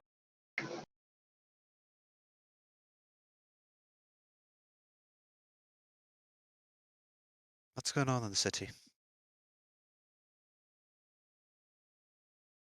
Why are they He didn't keeping tell you, everyone did out? you? Nah, I talked to Beachbeard. He told us there's a sickness, a darkness somewhere deep in the city. Aye. That's how we heard of it. Well, I made him a promise that I'd help any way I can. And to be frank, it doesn't look like we're dealing with any darkness out here. Just a bunch of knuckle-headed guards who march in step to whoever's telling them what to do up top. It's because they're afraid.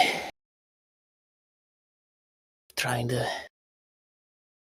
Not many in the docks know what's happening in the main city anymore. And that's just what the king wants. It's not for a lack of wanting.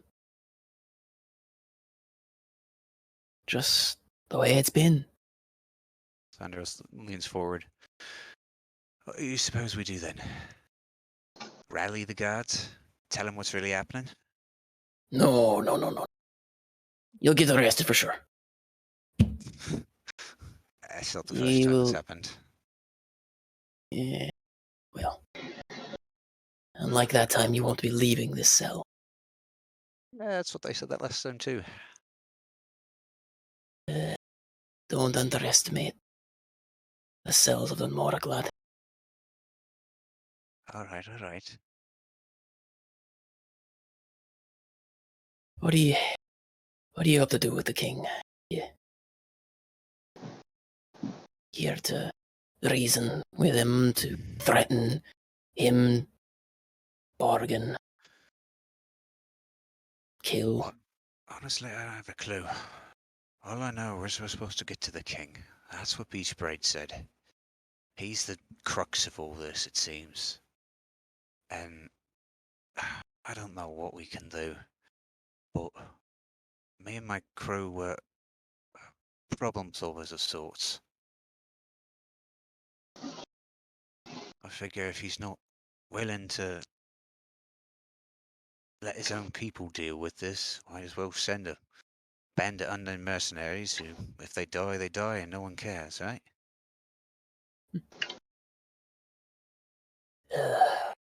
You see him just sit back a little bit. He kind of closes his eyes as he keeps talking a little bit. How much are you willing to try and solve the problems here in Morak?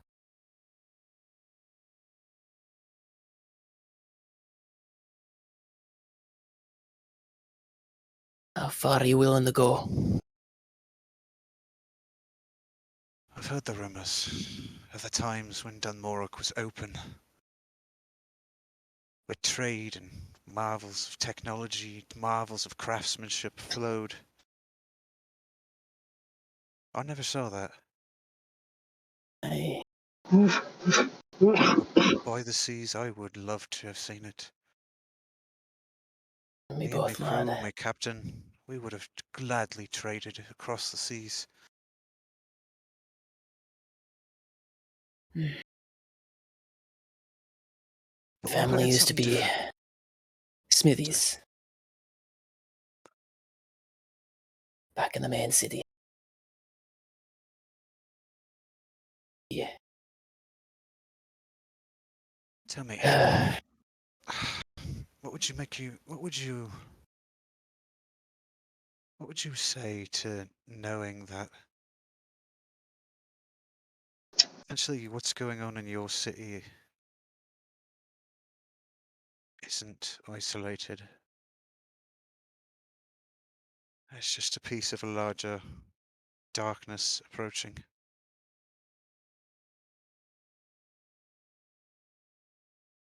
Can't say I'd be surprised, lad. Can't imagine that we are the only ones suffering.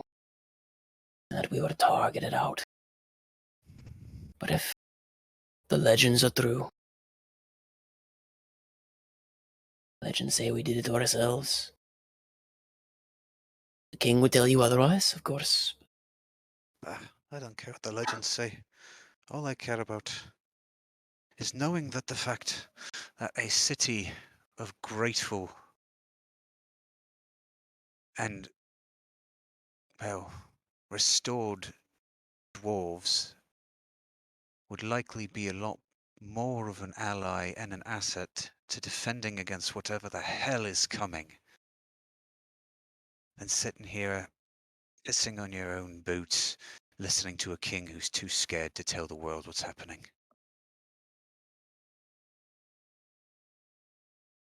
You see him, he runs his hands through his hair and gives a loud sigh. We're here. We want to help. I believe you, lad. The nightmares of the past aren't so easily taken away. I can get you in to see the king. Once you go in, can't guarantee you be coming back, lad.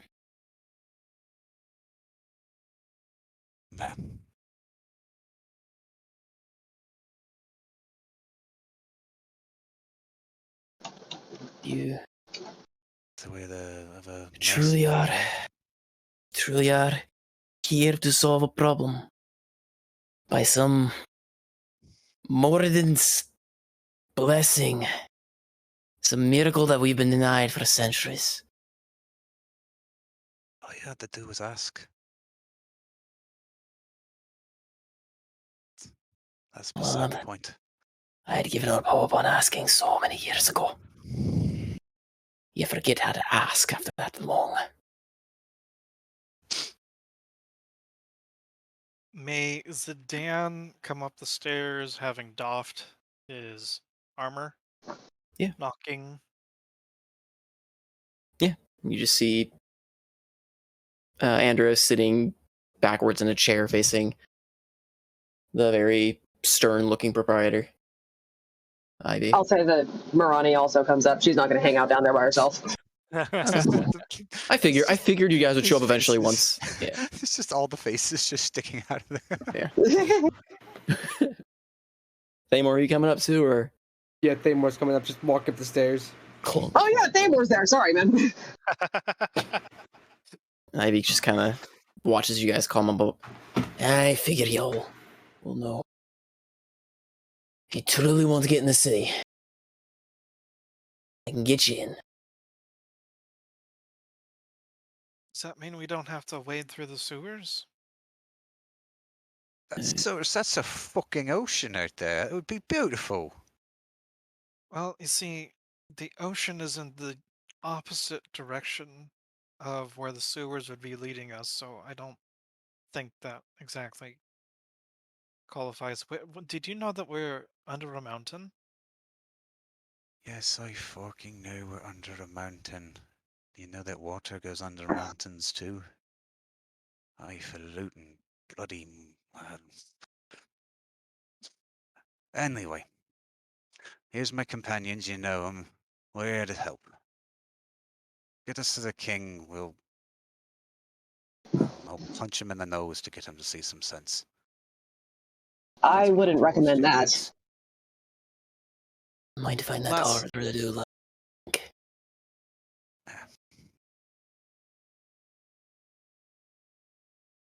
I just hope you have a plan. No, don't have a plan. He just kind of stares at you a bit wide-eyed.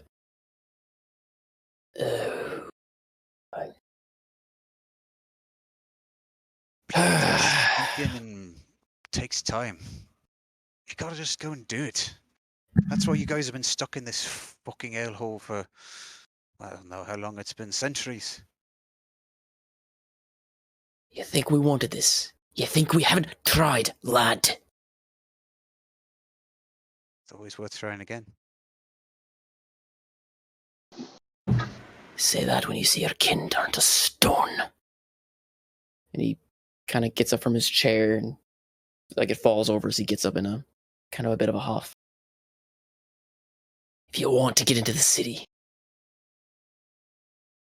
meet me back or be back here at nightfall, and I'll take you into the city, and you can see for yourself. But there won't be any turning back at the point. Well, most of our path has been rather one way, so nothing new there.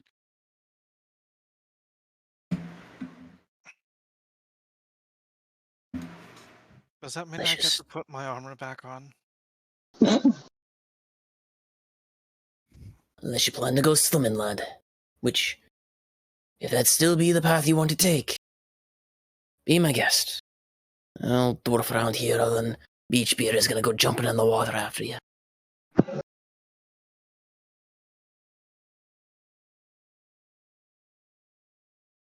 Sensing the charged air between Andros and Ivy. Andros is grinning. Zidane's just gonna take a breath and then slowly let it out with like the cheeks puffed out. It's like, okay, yeah, I'm gonna. And he goes back down to get his armor back on. I'll go ahead and say after kind of all this has transpired, Evian, you've finally made it back with enough time to, have eluded the guards in that time frame, basically. She just pushes the door open, panting hard, sweat dripping down off her brow, and her hair disarrayed. Round 3 went well. Hey, sir, choke them yourself. Shit. I'm sorry. She basically opens the door wide, and she's sweat on her brow. She's panting hard. Her hair's a disarray, and she's like, "Don't ever let me go anywhere again." You You're didn't back. go back to him, did you? Fucking hell, lass. Listen, I was trying to find some. I don't know. If you what I need was some playing last release, come night. talk to me. Grief, he wasn't that good, was he? No. What I'm saying is, I was trying to retouch base, as in saying, trying to cover up our tracks. But now, since we have made this huge chaos, Hearing Went shouts really and well, cries. right? Hearing shouts and cries. Zidane is with part of his chest plate on. He has his halberd. Are we under attack? What's going on? No, Zidane. Evian's No. back from another tryst, I suppose. no, I had no tryst, Andros. Nothing like that. We basically said that we are now wanted, and they are looking for us. Some useful information that we didn't know at all, of course. Lass, Yeah. Okay, I'm just gonna shut you're up now. gorgeous, And but you're not being very smart right now. Just stay with us, right? yes, that's the plan. I'm not going anywhere else. Great. Claps her on the cheeks and kisses her forehead. Good lord. He's been doing that today. I feel like Andros is going to get punched. Oh, if we're gonna be here for the next 12 hours, what are we going to do? Oh, I still want to go swimming. I want to take a bath dearly. I really do. I was right over there if you'd like to join me. I mean, you can keep your clothes on, though. Just point me in the direction. I'll be fine. Alone. It's to the trapdoor. She goes to the trap door. She basically disappears. Zidane, you got company. What? Oh. Did you already cast water breathing on us, or? Have not. No. I was waiting for. No, I was waiting for us to get going. And apparently we're not going to with the water. I prepared water breathing for no reason. Thank you, Tribe. I was trying to go underwater. The DM doesn't want us to go underwater. You can still go. You played yourself. You can still go underwater. I just don't know. You asked a dwarf if he had any info on underwater caverns from a dwarf who never wants to go in the water. I just asked him if there was through access. Evian And then I comes called back him up a coward to and he got pissed at me. Before she goes and gets disrobed or whatever, she actually rushes back up the stairs. One more thing I found out. I don't know if you already know this, but I'm just gonna run it through anyways. But I made contact with my Fey Realm Dryad companion, and apparently there's a different plane affecting all this mess.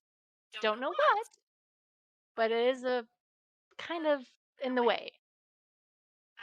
Probably dabbling with the people being missing and turning into stone or whatnot. Wonderful, even more gods. Yeah. Okay, I'm gonna go bath now. And then she goes back downstairs.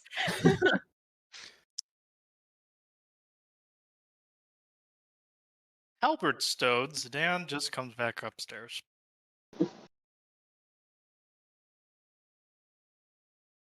Right. So 12 hours, and if the guards catch us, then we can't come back here within those 12 hours.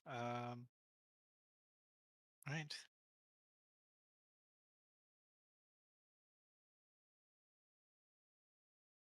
Actually, she comes right back. And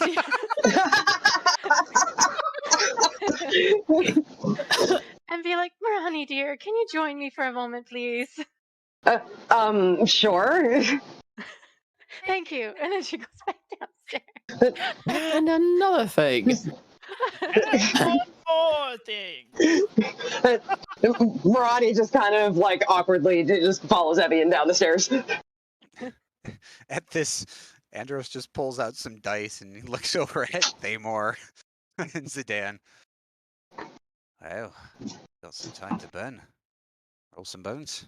I suppose. Claymore looks to the door of the inn. What? He sits down. He's thinking about going harbor fishing.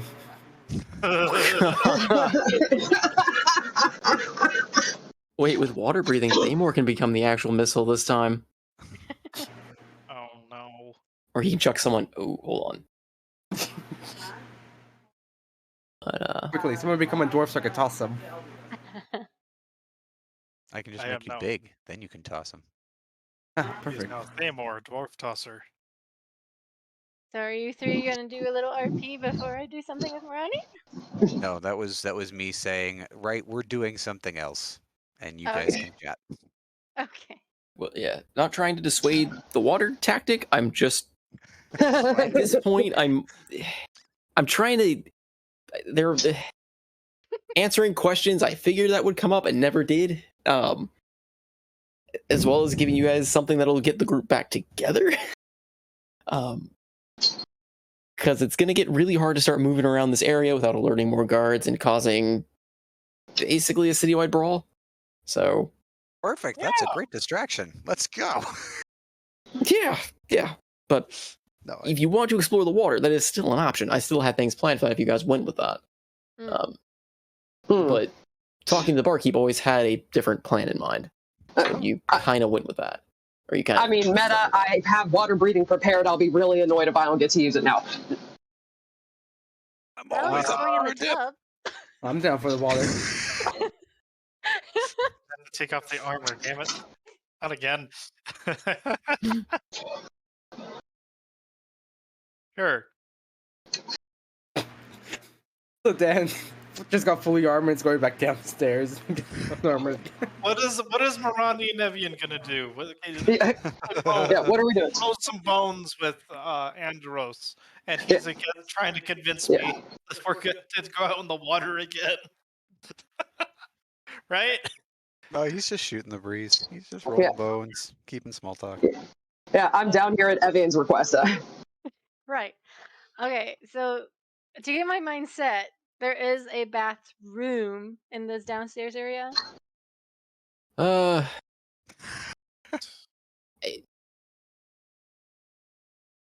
Yeah, I imagine there would be. Well, we'll just go ahead and say that there is, because that.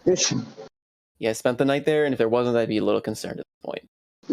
Ew. Well, basically, she just pulls Marani into the bathroom and be like, "For the love of hells, do not make me fuck a dwarf ever again."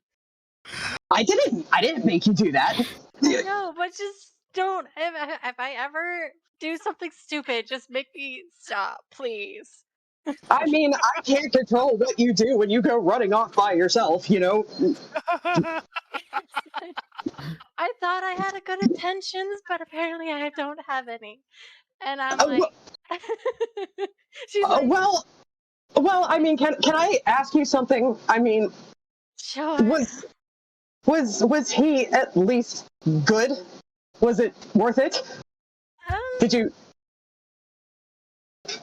I mean, there was some advantages, but it's just all that beard.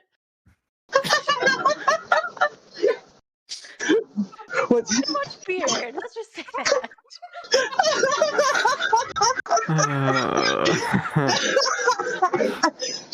Somewhere in the Rockin' Inn or the Hardest Rock Tavern, Thunderhand sneezes. Well, I mean, what did you learn? Not to fuck a dwarf and never split the party.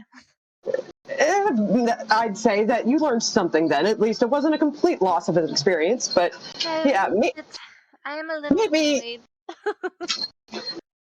Well, maybe next time, just kind of see what's going on here before you jump into bed with someone for no reason. I mean, I have to imagine that walk of shame was not fun. No, it was not fun, especially when I think of him still, and I just need it clean. Did you bathe today? I don't know. I'm sure you did. What kind of... What is happening right now? I have no idea. All right. Actually, Evian is in a reckless mess right now after doing something totally stupid. Evian, I don't think I have ever seen you so scatterbrained. You definitely should not ever do this again. Agreed. And with being coming, why is Andros being so affectionate? I mean, didn't he have? I don't know. Didn't he say he had 2 goddesses on his ass or something? Yeah, and he has Barnacle in a cup. I guess I really don't know what's going on with him right now. What? And this is news to me. Wait, no, I did see it. It's been a long day. That everything's a blur now. Yeah, things are a little weird right now, but can I ask you though, what was that you were saying about your dryad friend saying that another plane was meddling with things? Well, I asked her 2 things. One was if she knew any or had any recollection of Dunmorg and what tragedy was brought upon this area. She's unfamiliar with this territory. And then I asked her if there was any way for me to come back to you guys without having to go through the trouble of sneaking throughout this whole dwarf town. And she tried to open a rift to you, but apparently it immediately broke and turned into rubble before us. So, and she just told me that someone else is in charge of this plane. You know, it's interesting. Do you remember when we were on the boat before we were transported here? Yes. My sparkly friend here, I assume that Frey is still next to me in his little bird form. Yeah, he's been just kind of waddling around following you, but since no one's really made mention to him, he's just been kind of watching. Yeah, Frey's still here. You know, he mentioned to me that when that rift or whatever opened up, it was a doorway of some sort to another plane.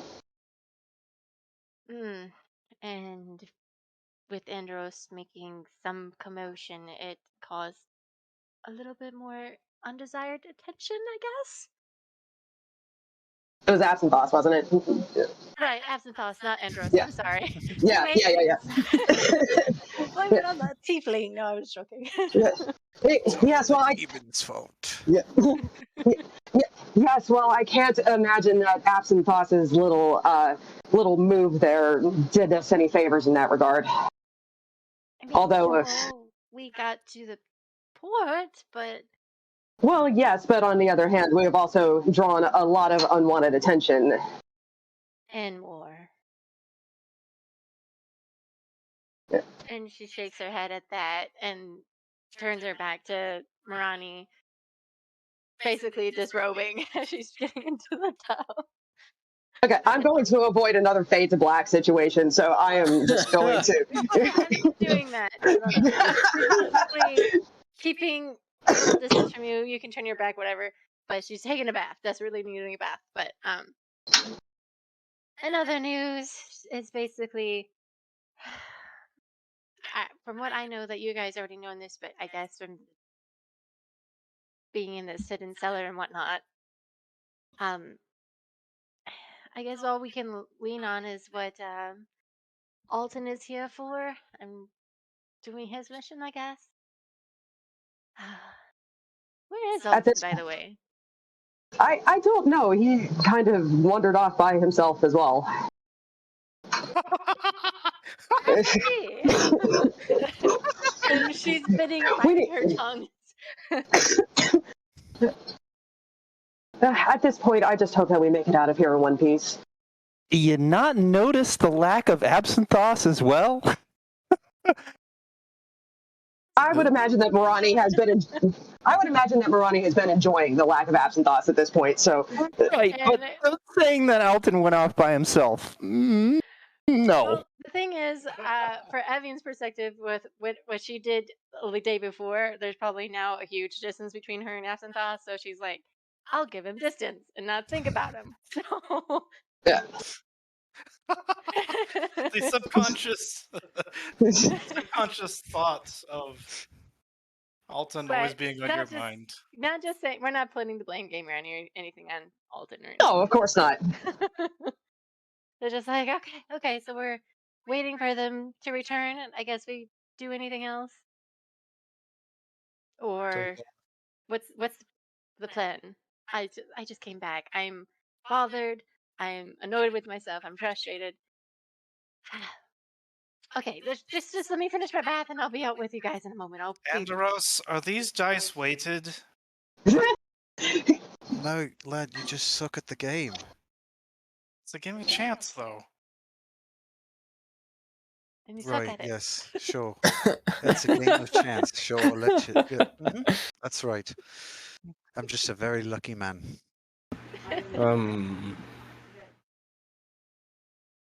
So yeah, Evan basically finishes up, and then I'm guessing Ronnie goes off before. Yeah, I'm not gonna watch you bathe or anything. Yeah, okay. Yeah, I'll head back. Yeah, she heads back up. Everything all right down there?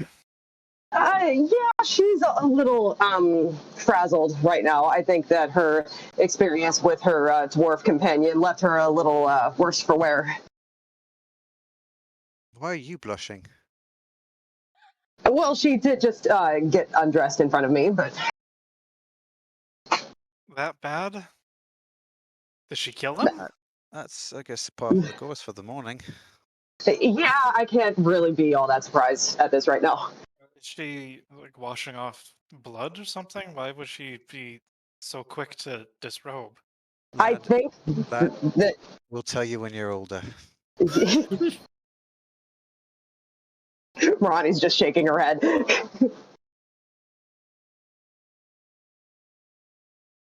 Ronnie, you notice Frey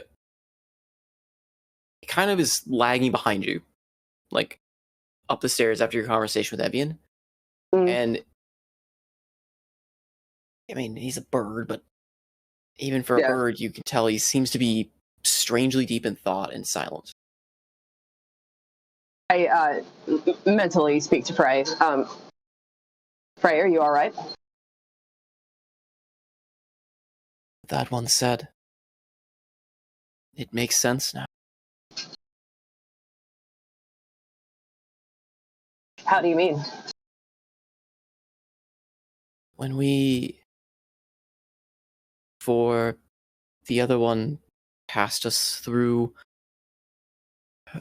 the dark place to here, we're almost at adrift the astral seas. My home. That is a place between places. For it to be seen means something else was torn apart. How I came to be. What could be powerful enough to cause something like that? Another plane is open. It should not be. Why?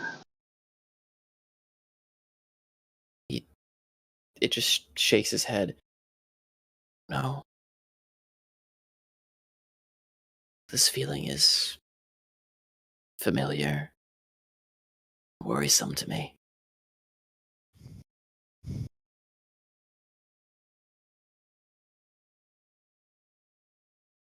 If this doorway between planes remains open, what will happen? I do not know. I have I have not traveled between as many planes, nor seen the effects on one onto another when two planes coexist open at the same time. Could something else come through as you did? Perhaps something a bit more dangerous? From the sound of it, I fear they already have. Capable of.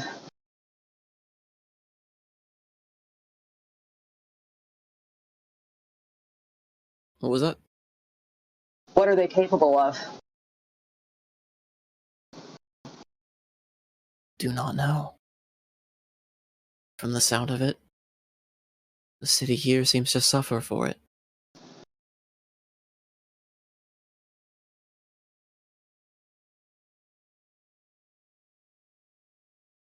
Do you know if we can send them back?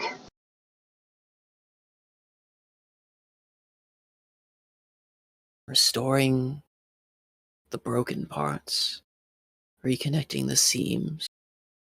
Maybe. That is what you are meant to do.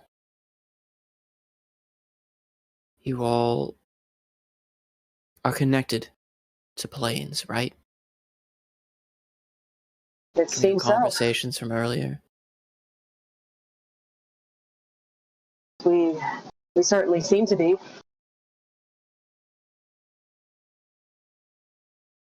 I don't know what we're supposed to do with that. This all seems just too big for us.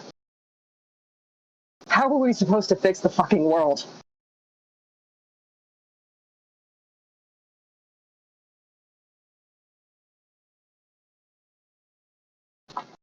And like, Frey just looks even more kind of downcast. You see just kind of his glow, his celestial glow almost dim a bit. You don't know. But since I have been here with you,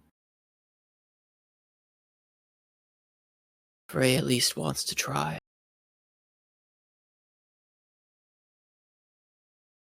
Well, that's comforting. I just hope that our willingness to try is enough to help us do what needs to be done.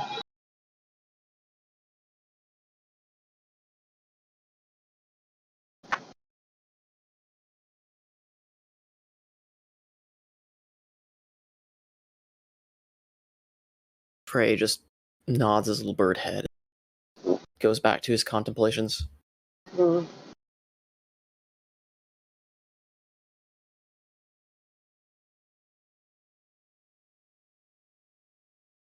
Marani will turn to Andros and Zidane. Listen, what's going on here in the city and what happened out at sea before we were transported here, I think it must all be connected somehow. My little friend here was just telling me that that rift that we saw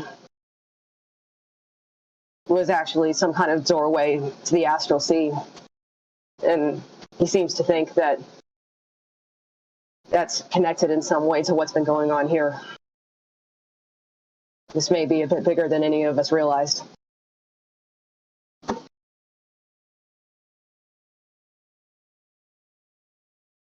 Joy. Well, I guess someone gets to be the heroes of the world again. Might as well be us, yeah? Come on. Yeah, there's all the stories, the legends. That could be us. I never wanted to be a legend, Andros. Well, sometimes legends don't get to pick who they are. they just end up that way. I never wanted to. Hell, I never wanted to be here. I did, but I didn't.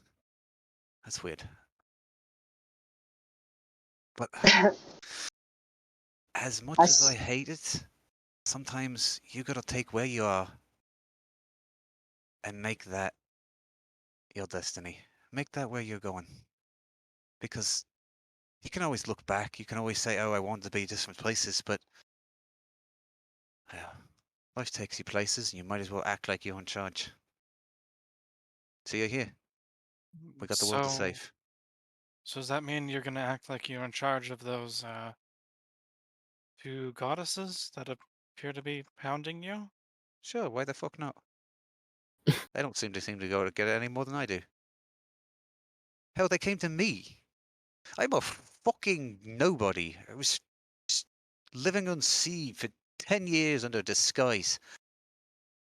And they told me, hey, we want you to save the fucking world. What am I supposed to do? Say no? But they don't seem to have it any together more than we do. That's hardly a comforting thought. Right? So if the gods can't handle it, might as well be us. I suppose that If the gods can't handle it, what are we supposed to do? More than them. Well, do something. From what Father Riel taught me, the gods have their own. What's the word? They have their own limitations that, well, we fill in. Don't remember all of it because it usually happened after he gave my head a ringer, after martial classes. I think that's the only way that I was able to absorb it was when I couldn't move. He rubs his temple. No, the gods are fucking useless. They're just a figurehead for people to keep around and use as a, I don't know, a justification for the shit they pull off. If they had any fucking real inkling and foothold here in the world, we wouldn't be in this situation. The world's coming fucking apart at the seams. And what do? Literally. A bunch of adventurers, some ragtag band, and say, yeah, you guys go fix it. Or they go sip their fucking ambrosia in their celestial mountains. Still, we live here. I don't care what they fucking want or don't want. I don't want my world being destroyed. That's reason enough to keep on going forward.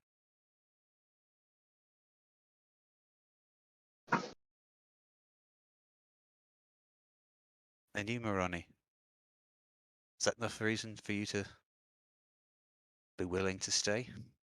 Give it a try? Maybe you'll be a hero. Maybe you won't. Maybe we'll all die. No one will remember us. I have no desire to be a hero, but if this truly falls to us, then I'm not going to be doing it for any kind of glory or recognition. I just want to survive. I hope that's enough. I mean, that's a bit of a downer, but sure. And what say you, Thamor? You been quiet?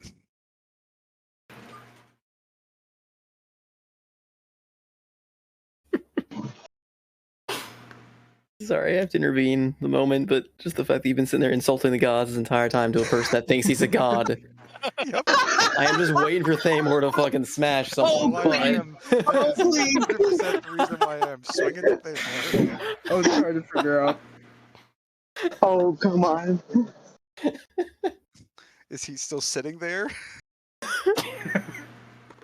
I'm wondering if Thamor would have gone up to this point and just gone fishing. Oh my god. Where did Thamor go? first one, he was, how does a man in half plate walk so softly? Zidane is concerned. He just teleported away. You guys were looking at some guy walk by a door. And just Oh. best to go fishing is to kill your crewmates.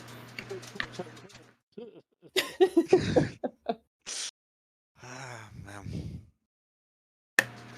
So, Thamor, did you actually shadow step out to go fishing? Is that the... Yes. Okay.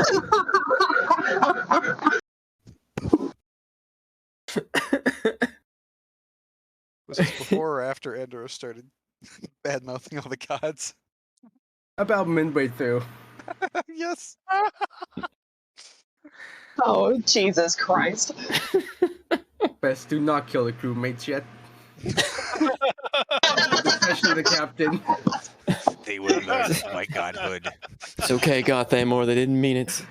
They know, you know, they respect and worship your divinity. Go, prove your worth as a god and fish the biggest fish you've ever seen. At the voice in his head, he throws a spear into the ocean. Did he remember? Rope tied to it so he can pull it back. He doesn't tie a rope and just wills it back to him. And then it returns. You just know he checks out the rope. Ah, God, Thamor, damn it. Thamor, damn it. Thamor, blessed. Thamor should only refer to himself in the third person now. Oh no.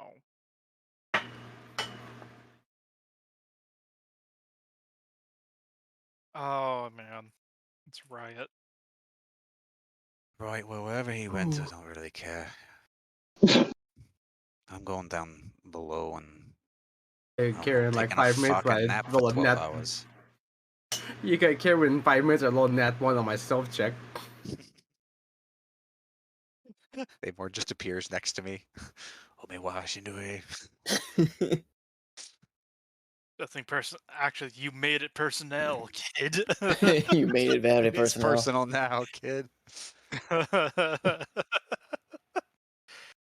Oh, What Thamor's rolls God actually go complex. fishy before? I think we just made an attack roll, didn't you? Or was it nature? I can't remember if we did nature or an attack roll. I don't think it was nature. I think it was just an attack roll. Yeah, I think so. It was just, yeah, I think we just did an attack roll. We're gonna say supposed DC of the fish. Okay, going to our weapons.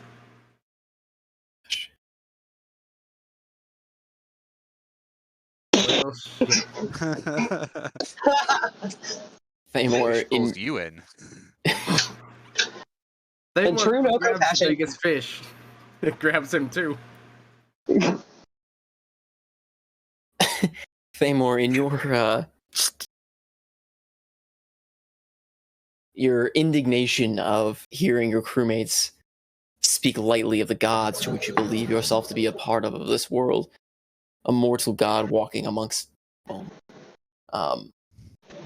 You just chuck your halberd kind of aimlessly into the sea. Aiming to hit fish, and you hear a loud yelp. Oh no! Oh no! Sailor friend! Oh no! And as you kind of bring your attention back to the waters, you see a very crazy-looking dwarf that looks a little familiar from last night. With your halberd having kind of embedded in his arm a bit. Just what the damn hell you think you're doing, lad? Are you the one who threw my own drink on me? He looks down the halberd and he looks up at you, rips it out of his arm, and I do it again, you bloody bastard! So you have chosen death. Seymour is gonna. He's changed. Why is he in the ocean again? You can ask. Why are you in the ocean? Oh, because I'm a bloody fish, apparently, you dunderhead. Seymour's gonna start lifting up his helper again. No. Oh no! Put down the weapon, lad. I happen to like the water, and this is about as close I get to getting on the water as the bloody gods here let me. Ah, perfect. I have a question for you. Stops you from trying to spear me like a fish, I'll try to answer. Perfect. Me and a certain blue tiefling have been trying to figure out, are there any tunnels or Tourniquet's boy. sewers? Yes, him.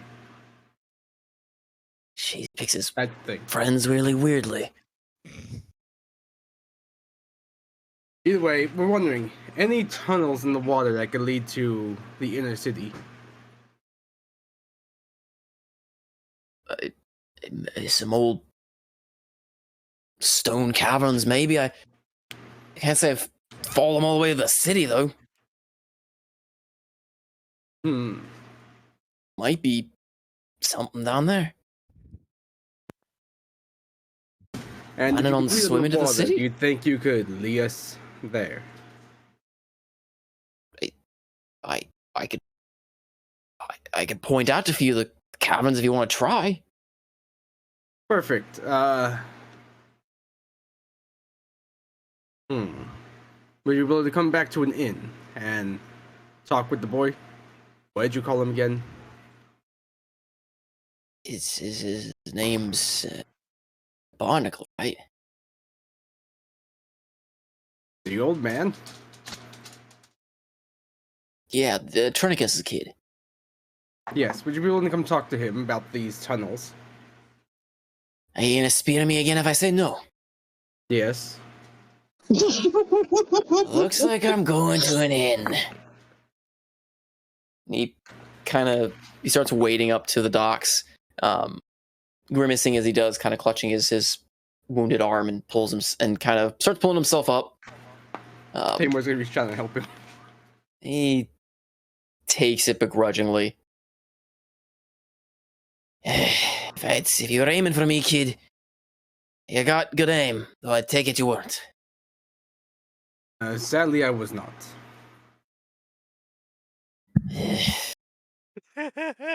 Next time you do, lad, I am putting you deep into the water. You could try. As Seymour turns around and starts following, and we also have someone there who can heal you. Good. Stings a mite.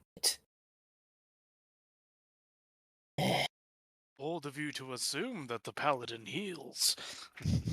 It's white. So it kind of starts walking behind you and follows you back to the inn. Can I roll a perception check to see if a guards notice the Yeah, go for it.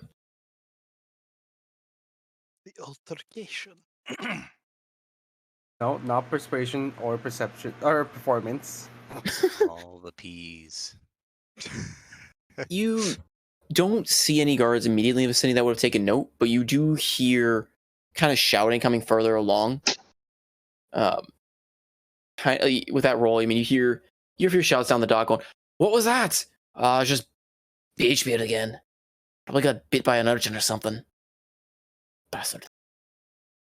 You hear not whisper, but you just kind of hear shouting of guards, kind of figuring out what the commotion was. Let's speed it up a little bit. Yeah. Say more extra pep in his step. So you guys return to the Moroccan Inn now with Beachbeard in tow. Oi, Thaimo! Oh. And you see, as Beachbeard gets in there too, you see Ivy immediately kind of narrow his eyes. And just what the hell are you doing in here? I was brought here by this lug who speared me. That looks... Taymor, did... Lucky it was his arm and on his chest. How exactly did the... Good sir, if you could please come over. Zayan gets up and... He rubs his hands together, puts one on his puts one on the warden's amulet and then the other on the wound, and heals him for. What was that? Flower, gleam, and glow. No! Stop that! Who knew Lynchpole had such long, glowing I'm blonde not hair? singing. That is not how this particular flower works. Rael knows best. Listen to Father Rael. No!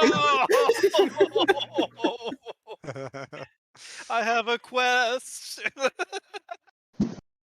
He has a quest. Frying pan. I would like to now put a frying pan on the end of a stick and a blunt polearm. So no. How damaged does he look? He's hiding it better than what he actually shows. The wound on his arm is actually pretty deep. Okay, It let's was go with 10 5. slashing. Okay. Let's go with 5 hit points. All right. It closes up. There's still a little bit of kind of a scar bleeding left, but it's fairly minor at this point. Look around for some cloth to offer to bind it. He tears a shred off his own tunic from where it got torn up anyway and binds it after. Thank you, lad. That's some good Either stuff way, there. found this dwarf swimming in the bay. Asked him a couple questions, and he knows of a couple caverns on the water that could possibly lead into the city. To clarify, he found me, and he holds up air quotes, by spearing me. I found him. That's not really ordinary. And where you need to be a bit more careful with that. I was a little preoccupied. Well, it seems like Providence sometimes helps. Maybe the gods decided to tip their hand just to spite you, Anderos. Perhaps they did. Perhaps I ticked them off enough that they actually start listening. Just holds a middle finger up to the sky. Same words, look at the middle finger. Beachbit goes, I don't know what you're doing, lad, but I like it. And he also fingers up to the ceiling. Oh God! Nothing can go wrong from this.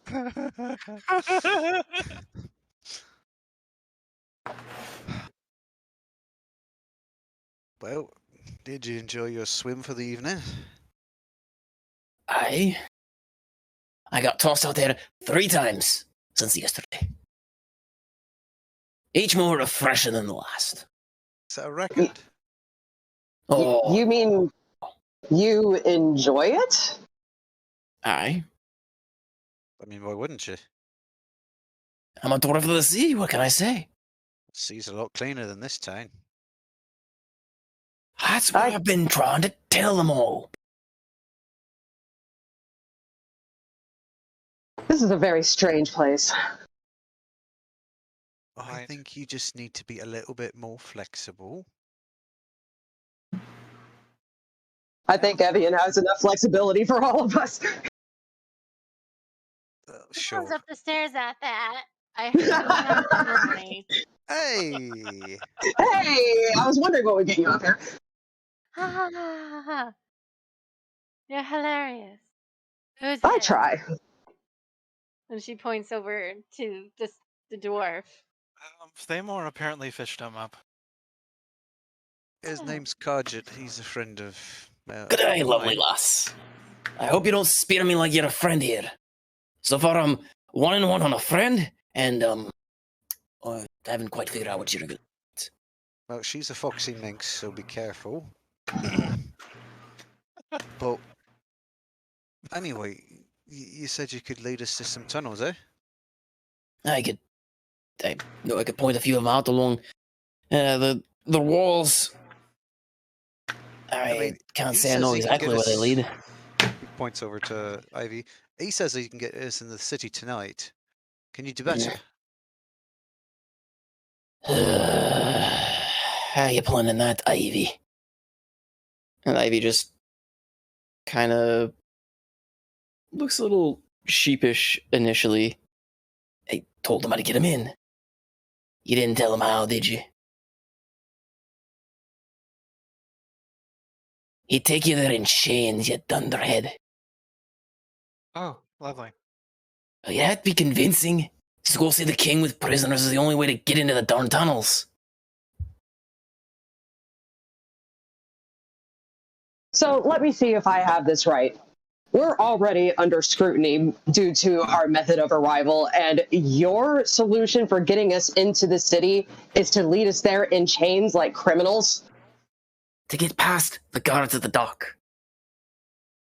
Alright? If they saw me, the proprietor of this inn who deals, I have a name amongst the people here, the dwarves here, they saw me leading you in chains, they don't mess with that and think that I know I'm taking you to see the king. To await orders. That's just how it works on the docks. But yes, you'd have to be chained. Most of the tunnels. Does this mean I have to take off my armor again? Yeah, When like, did you ever take off your armor? I never seen you without armor. The only one I've seen without armor was Seymour. Beard's plan here to go finagling in the waters. He doesn't even know where the tunnels lead. And Beachbeard just grunts and kind of shrugs his shoulder. Like, yeah, what you gonna do about it? Kind of. So we got two options then. Into the city in chains. Not gonna or happen. Into the city swimming. I have to tell you, I'm not too fond of the option of going in chains. We're already drawing too much attention. We have the opportunity. It would only be for useless son of Duragra. How could you guarantee that some god captain wouldn't show up and just take us off your hands and throw us in a stock somewhere? And you can't even guarantee that the tunnels will lead you to the city and not to some dead end or the Underdark. You're following a crazed door. I mean, we could make new friends in the Underdark. You never know.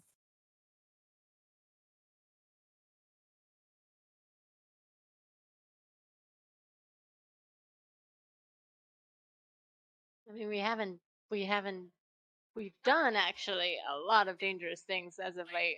What's another thing added to the plate?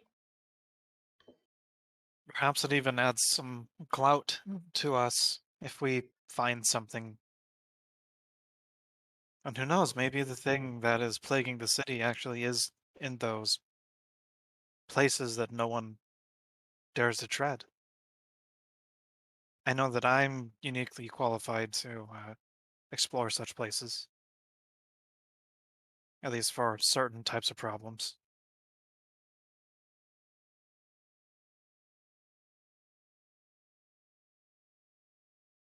Well, I just got out of the feeling of chains on my wrists. I'd rather not go back into that. And I'd rather not have to break you out of jail again. Oh, come on, I could have done it myself. Is that the whole spooky rat bit? Yes. Yes, it is. It's a rather entertaining story, all things considered. Oh, I'll have to tell you the entirety of it once we're out of the crazy. I don't think that'll ever happen, but being out of crazy, that is. Even with the fact that we are still missing two of our companions, as she looks around, maybe it's better if we have a whole decision together as a group. But if the time is ticking as a sort, and no offense, Andorus, you're blue. And you'd work pretty well in the water, and if I can swim pretty fast,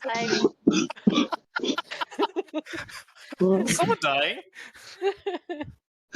Someone just choked on their drink.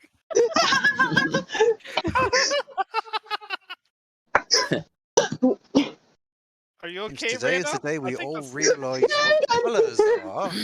Are you So okay? far, we've no blue and we know. Yeah, I'm good. What I mean is, it's you have a natural camouflage. That's basically what I'm saying. Sure, call it that. That's fine. And if we are, and Marani can change to any animal, so she can be any fishy thing. And Apparently, she can make us all breathe underwater. oh, That I can. that I is can do quite that. Yes. Yes, it is. And plus, with her heavy-suited friends, unfortunately, they would have to strip, basically. So yes, Sedan, you have to take your armor off again. Well, we might want to wait for the other two. That Applesauce and is true. Alton. They went to go check out the ship, correct? I don't know. I walked in as they were walking out in new skin suits, it seemed. Thought that was what we talked about before heading off to sleep.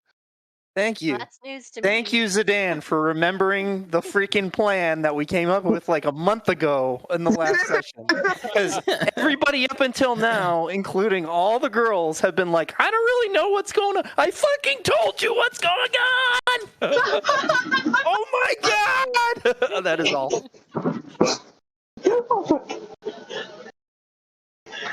This minor breakdown is brought to you by Trans Am. It's only my backstory quest. You know, just keep doing whatever you want. Now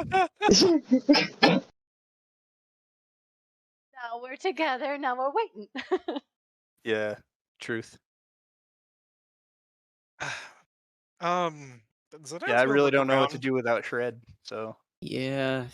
He's gonna look around at the establishment. Is there a sort of, are there any closets or what's I there's mean, like a there's bar and then a just a couple door of into the small kitchen? bar, door to the kitchen, a few small rooms for more of the short-term patrons.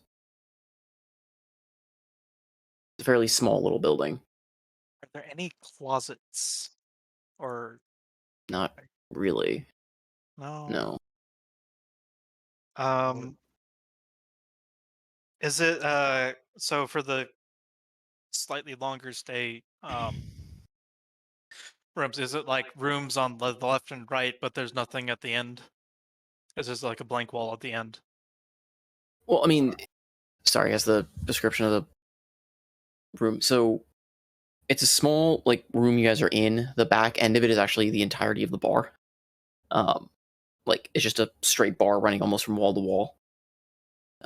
With a small like a door leading to the back where the kitchen is. Along the left and right side would be two doors on each wall that lead to small rooms, and then the pathway going down where you guys are on the secret room is behind the bar, leading down. Like there's a stairway behind the bar that led down into the hidden room. Okay. It's not really like a full-on inn or tavern or anything. It's definitely more like a small little. It's the evening nip. Yeah, it's like I said, Speakeasy. It's a speakeasy more than a bar. That made sense in my head. Anyways, Zidane's gonna do some mental math and decide that putting a random door and the public-facing part of the establishment would probably not be incognito. Well, I'm gonna see about seeing if I can summon that door to that comfortable place that we enjoyed on the ship down below. So, right. And he's gonna go down below and start doing these. Okay. Okay, yeah, so you start the ritual cast to summon the door. Yes. Okay. What is everyone else doing then?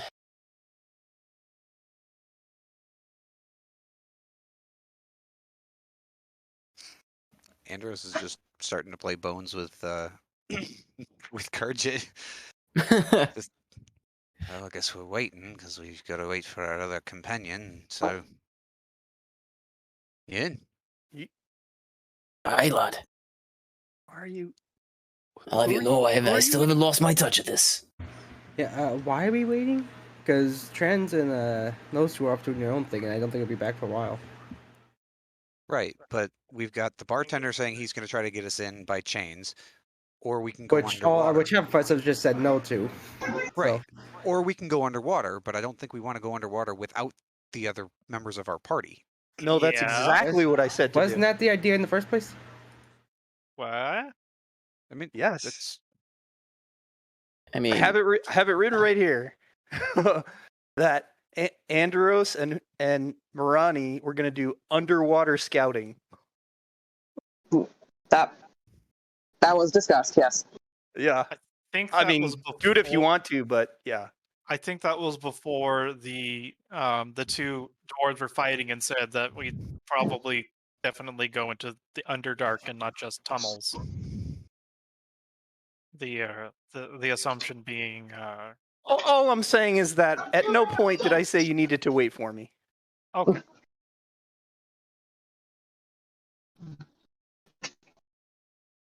sure. Then, yeah, honestly, I'll turn to Marani and just be like, well, I'll first some swim. Oh, why not? Who's coming with us? I'll oblige. Say Demo? more. Where did the other? Is it Dan? Yes, You coming swimming? I suppose. It's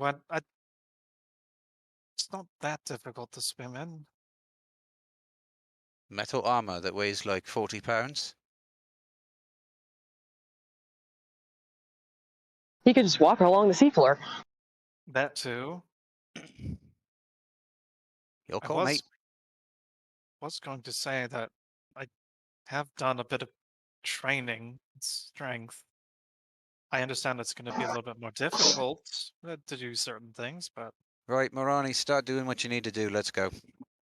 Right. So I'll say that anyone who's coming swimming, just gather around the druid, and I'm going to spend the next 10 minutes just before we head out ritual casting water breathing. all right. Are you dropping? Are you not finishing casting the Sanctuary of the Green? Is it in? I guess not. I mean, I you'd mean, have you time might to as finish well before save it. the spell. Oh, actually, yeah.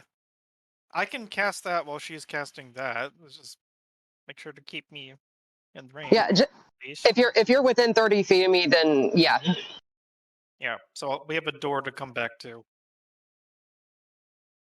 If we end up coming back, I don't. My thought was just we'd throw all of our junk in there, and then if we need, Then- whenever we get to it on the other side, just reopen it and get our stuff. Yeah. That makes like sense. A bag of holding, I think. I think Unless it no. I think spits that's everything not. out. It spits everything out if it gets broken that wasn't already inside. Okay, never mind. It doesn't work. The inverse is also true. Yeah. You can take the food out. I guess we're just walking in the sea. Let's do it. Yep. Woo! Wait, did I? If I specify that you can't store things in there, I said you couldn't bring things out. Or was it us that gets ejected? It's players, but it's creatures. Creatures are ejected. Oh, You can store things into it, and you cannot bring things that existed inside of it out. Like things generated, like the chairs or the furniture generated inside of it, can't be brought out. So things generated by the spell cannot be brought out. Creatures left inside at the spell's duration or recast will be expelled. oh, okay. That's cool. So I suppose I will attempt to finish that then, concurrently with the Does water that mean breathing. I have to leave my hunting trap behind? I think you can still carry it, babe. Who you call him babe? Out of character. You drive me up a tree, but I love you. Dwarves with their scraggly beards. My house.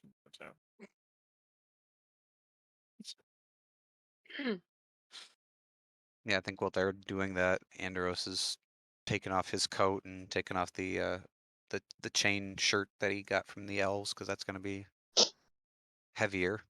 And he's stripping down to just shirtless. Yeah. Peachbeard is already ready to go. Ivy is just rolling his eyes and giving just the most dwarven bah he can give. So he goes back to tending behind the counter. Andros just gives him a thumbs up.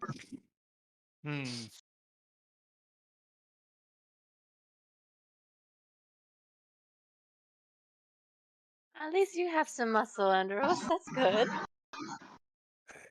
Yeah, I was a shipmate for 10 years. I would hope so. Well, Sedan smirks. You're not looking for another conquest already, are you, Evian? Ronnie, no. I couldn't resist. It's really the water barnacle she's after. Oh, yeah. Just because I'm old in age and human years doesn't mean I'm gonna be after older men or any general men of any character or design. That was a one-time fluke. I totally believe you. Okay, next time you see a dwarf, I'll make you mate with it, okay? Peachbeard just waggles his eyebrows.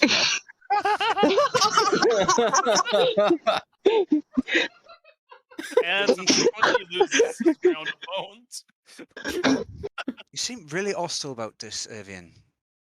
We're saying we're here to support you, yeah? Yeah.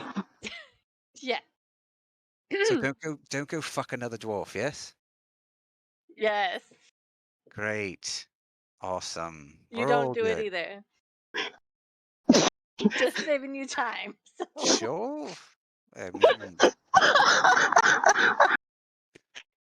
Never been propositioned before. Ever? Not by a dwarf. What about a sea goddess? Beards? I don't know. Yeah, some of them do. Yep, but let's just think of something else now. Right, water breathing. How does okay? You're you're disrobing, I guess. What's she's gonna look over her stuff to see what's weighing her down.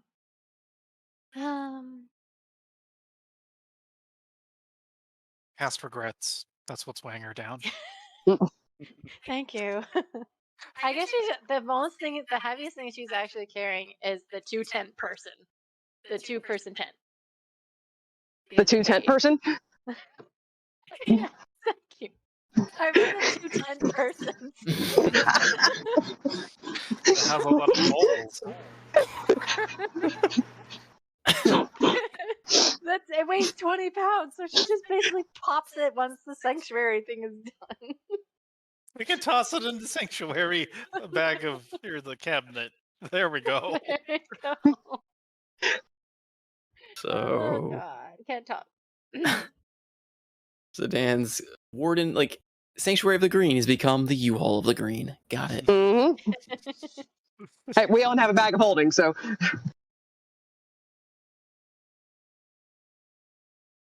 Ivy. I love you guys. So fun. Oh yeah. I'm glad you're enjoying. I'm trying to have things happen, but it seems like we just like to circle right back to dwarf fucking. Hey, for a while it was cheese, and now it's dwarf fucking. We have to keep it going. I'm just waiting for that circle to come back. Why not mix them? Why not both? When they asked me what my greatest achievement as a DM was, well, I had an entire campaign focused on dwarf fucking and alcoholic cheese. Yep. Anything else happen? Oh no, planar calamities, undead direct. Nah, there's Players ran away from that, and then went Players ran from that. went full tilt and said, "Here, we can set up a dwarf prostitution We ring don't- to pay for the alcoholic cheese." They didn't want to be. What? They didn't want to No. be heroes. They wanted to be fucking cheese mafia. With a dwarf escort service on the side. Oh yeah, the dwarf brothel. Oh no! Just Don't call it act like there's Thunder not a and market for Stone. it. Thunder and Stone.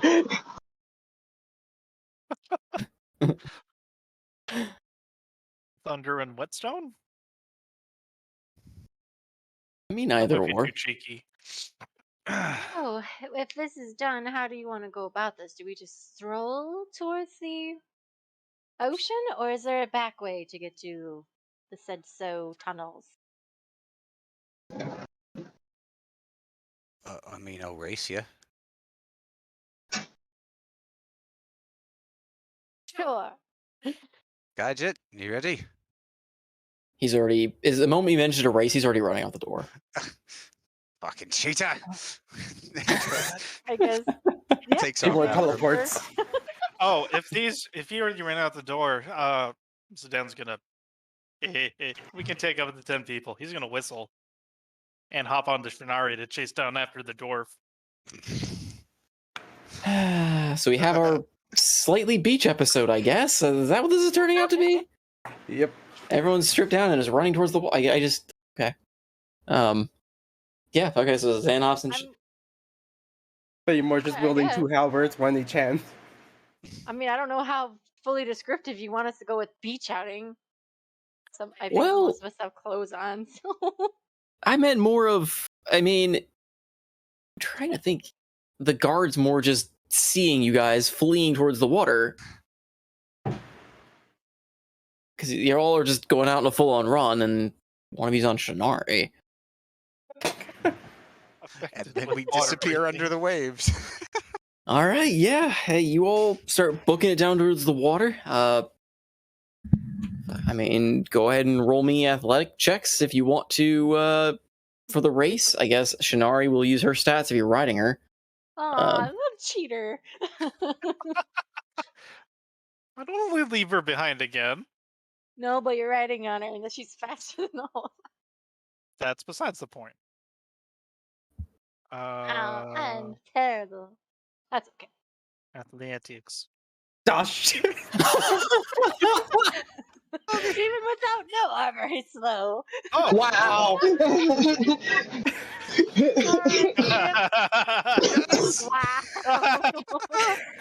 Wow. Jeez. It's a good thing we got these rolls out before you're underwater. we are not a very in shape bunch of people. Andros only loses to Zidane, who's riding. That's right. The guy with 5 strength beats you all in a sprint. Get wrecked. All I So, see, I Can just I, see. can I say that? Oh wait, no, damn it, never mind. Because I'd already be. Shinari's got the zoomies. So you all bolt out the door. Initially, Beachbeard taking a lead because he kind of started first, but dwarves are not known as short distance runners. Kind of long distance. Andros does the Iceman thing where he turns like the water that's on the on the pavement into ice and just skates his way out with shape water. And that's I why figured you were everyone just gonna, else like- has shit rolls is because of Yeah, that. Thamor just immediately fell on his face. Thamor eats shit, looks at Amnos and starts booking it straight at him. Wait, did Thamor? Did you even take off your armor at all? Or are you still running in armor? Use courtesy my current token. And he's got. Oh, never mind. Yep. So yeah, you all bolt out. Andros blazing a trail of ice trying to speed himself up, but mainly just trying to look the part. Yep. Which I mean, yes, causes Morani to kind of slide behind him. Zidane on Shinari just kind of leap over the patch of ice. Evian as well, kind of slowed by the ice, kind of slipping a little bit, and Thamor with a loud clang, falling face helmet first into the ice, and just kind of hitting it hard and sliding a little bit. And got How many maybe times is this now that Thamor has fallen flat on his face? Twice now. And as you hit the ground, that loud clang as you guys are barreling through the street, you hear shouts at the guards going, "There they are!" Oh God! Right, that's twice, Thamor. Keep up. Thamor looks up at the blue man, just books it towards him. Shit. And just swan dives into the water. Yeah. Beachbeard just does a cannonball into the water. What are the rest of you guys coming in as the guards are just rushing towards the waves, or rushing towards you? They're not really close, but they're running your direction. I just jump in. Nothing fancy. Swan dive. Shan, okay, you can stop. No, and then she leaps. Thamor does what's in talk to voice. Yeah. She leaps in. Shinari doesn't seem happy about it, but she'll, forcibly go in the water with you. And what does Thamor do? Jumps in, hands on a sip. That looks so painful. Have Frey turn into a fish. That's dangerous. With Thamor around.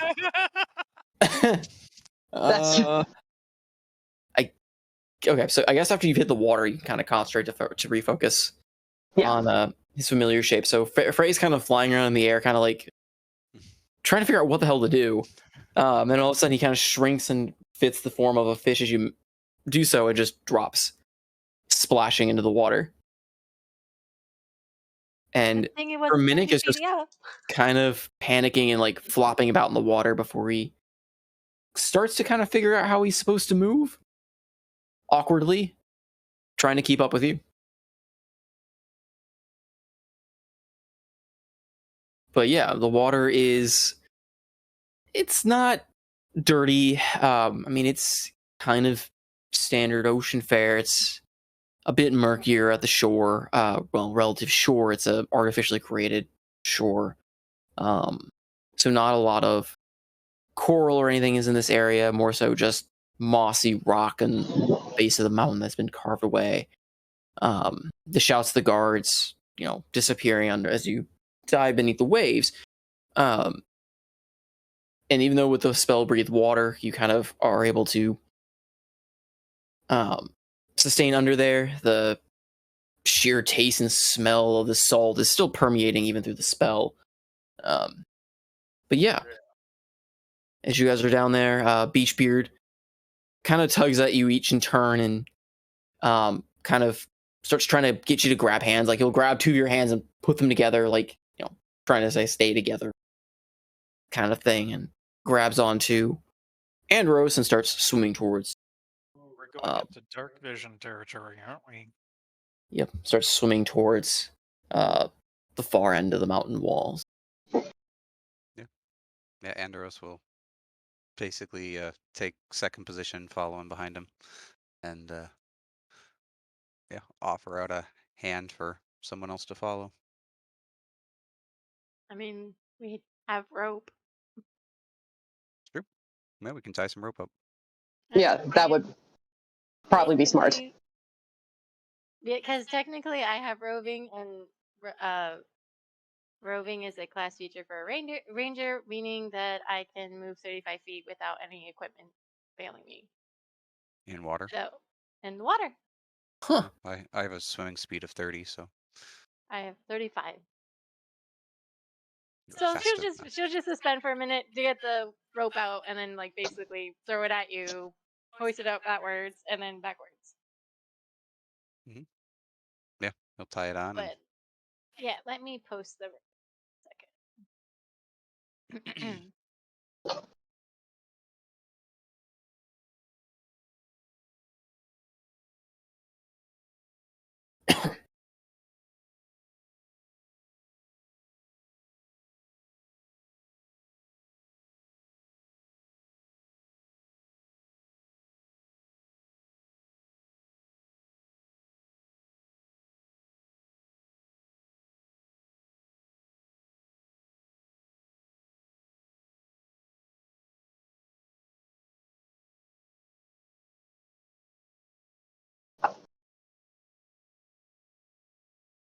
Okay.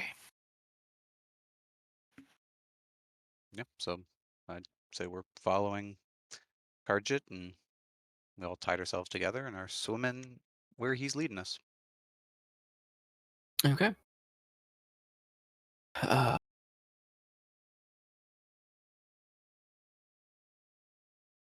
so yeah, he starts dragging you along, like via the rope or via the, kind of grabbing onto you mostly, Andros, and dragging you forward, or dragging, but pulling you forward through the waters. As he approaches the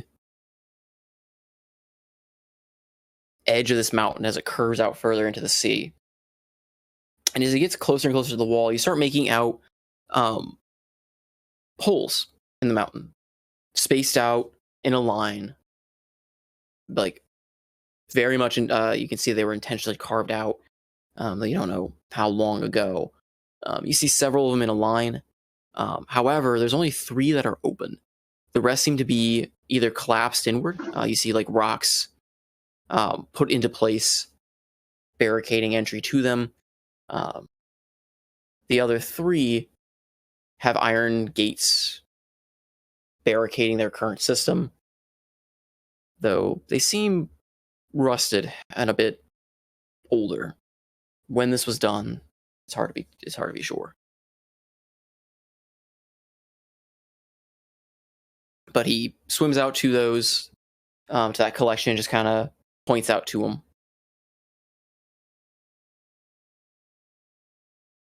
Yeah, Enderos will kind of signal to him and like point in, and then do like 1, 2, 3, and kind of motion like a question. Like He he's curious which one they should try to go down. Peach Bear just looks over the 3 of them and just looks back to you and shrugs. Okay. Andros will go up to, let's say, number 2. And he's going to cast Shape Water on, and basically encase parts of these rusted gates in ice, basically just around the edges, just try to encase the thing in ice and try to make it more brittle. And then like motions for like Thamor and Zidane to come over, and makes a motion to, hey, break this. Seymour is gonna use one of his halberds to lever it open. You managed to Zidane's gonna swim help. down here with your halberd? Both of them. I came down with a halberd and a javelin. All right. Go ahead and roll me a strength check at disadvantage. If I'm wait, how much strength does Thamor have? So I have 18. I have a 17.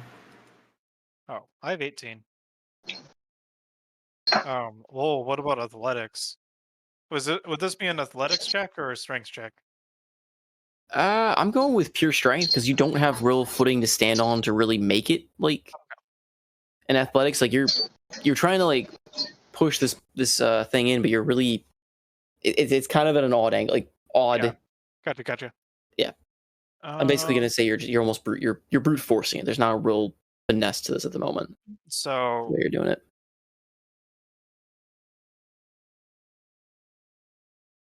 Nolka, do you want to roll separately or Yeah, let's roll separately. Okay. Unskilled. Oh. A 7 again. Zidane, you're unsuccessful in breaking a Thamor. No, it's disadvantage. So yeah, try as you might, you can't really get a solid way to lever yourself to apply your full strength to these because you're basically swimming against your halberd trying to break it.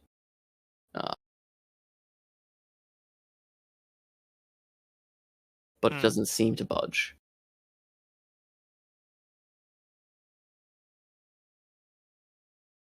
Zidane's gonna look over at Andros and then more? Reason some more? Yeah, he's gonna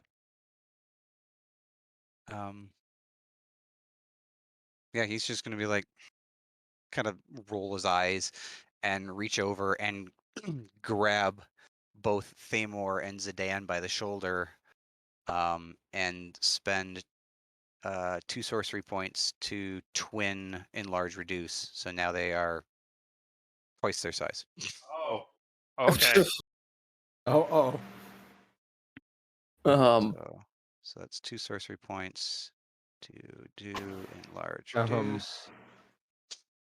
And they now get advantage on strength checks and saving throws, and they are twice their size and weigh 8 times as much. Okay, and their weapons also grow to match the new size. Yep. So All right. he grabs them both, and then they just go whoop, and like balloon to the bigger size, and it kind of like swims back, and he's like, kind of gives them the motion, like, try again. Advantage on strength. Okay, so can we attempt those with straight rolls then? Yeah. Yeah. Okay, let's try this again. Oh, there we go. Yes. So Zidane, you wedge your halberd in, kind of wiggling around with your newfound size and strength, and start wedging it a bit, and it forms a bit of a pathway, a hole, and you pull your halberd out, kind of smirking, got this going. Thamor in his godhood is not appeased, and with just the butt of his halberd, slams into the bar and shatters 2 of the bars with the enlarged halberd, taking your Yeah. hole and turning it into just completely cleared. Yeah. And Beachbeard at this point is just wide-eyed, making a mental note not to piss off the giant man again. Andros smiles, gives him a thumbs up, and then drops the spell so they shrink down and actually can fit in the hole now.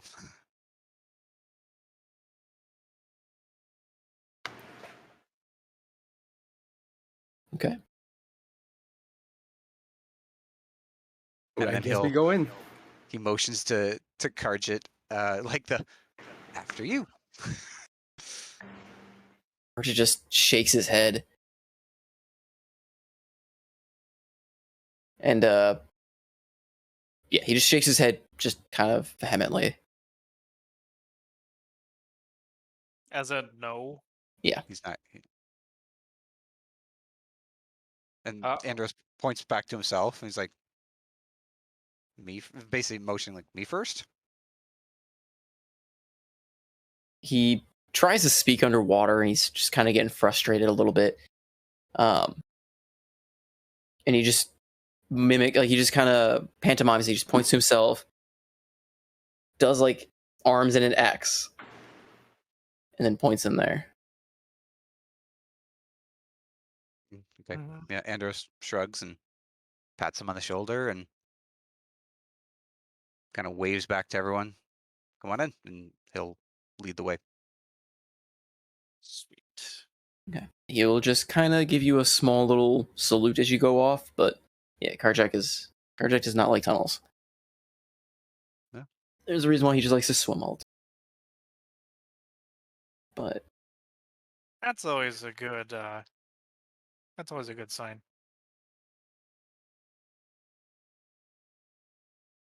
So what's our marching order, guys?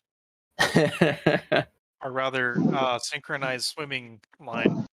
Da, da, da, da, Andros will motion back I- to Evian and get her to come up front with him because he assumes she's got better eyes than he does. Yep. So she swims up behind Indros, I guess, or beside him one. By the way, are we taking the effect of our breathing? Like, Or underwater oh, breathing. right, we're water breathing. That lasts for 10 Yes. minutes. I'm sorry. Yeah, It lasts for 24, doesn't it? 24 Yeah, hours. left for 24 hours, so we're Yeah. good for Okay, a whole we're day. good, we're good. Sorry. Yeah, so she basically swims up next to you, I guess. Do you want me to go ahead, or you want to go side by side? He gives her a wink and then just swims next to her. All right. Yeah, I'll make some perception checks if you like, Salty. Um,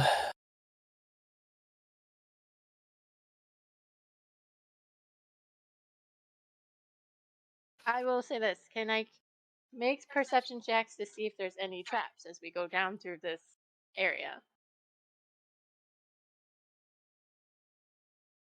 well, I'm. The problem is no. No.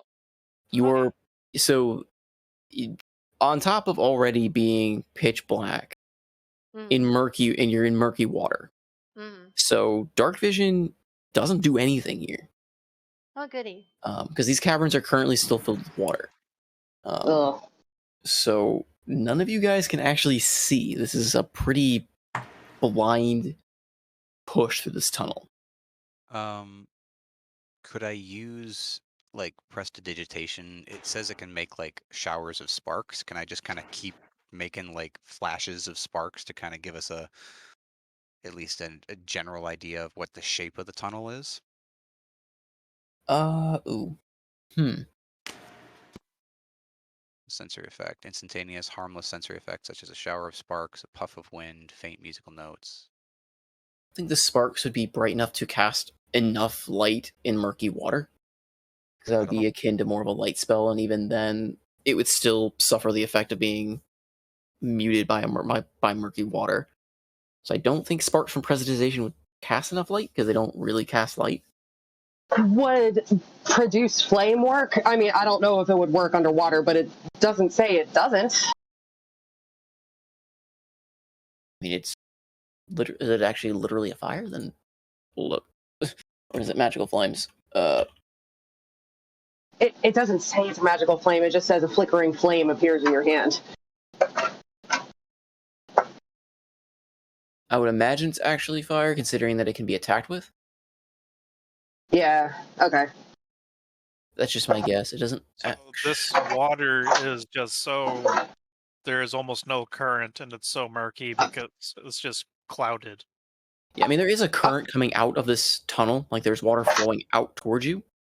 But it is murky water. The tunnel feels, at least from the entrance you broke apart, it feels fairly wide. So, roughly 10 by 10. So it seems like it was purposely dug out, by humanoid creatures. But at the current question: Can Frey see? Huh.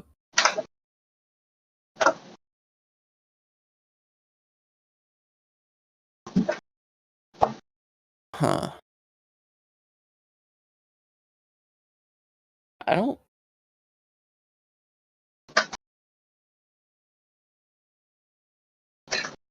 That's a good question. So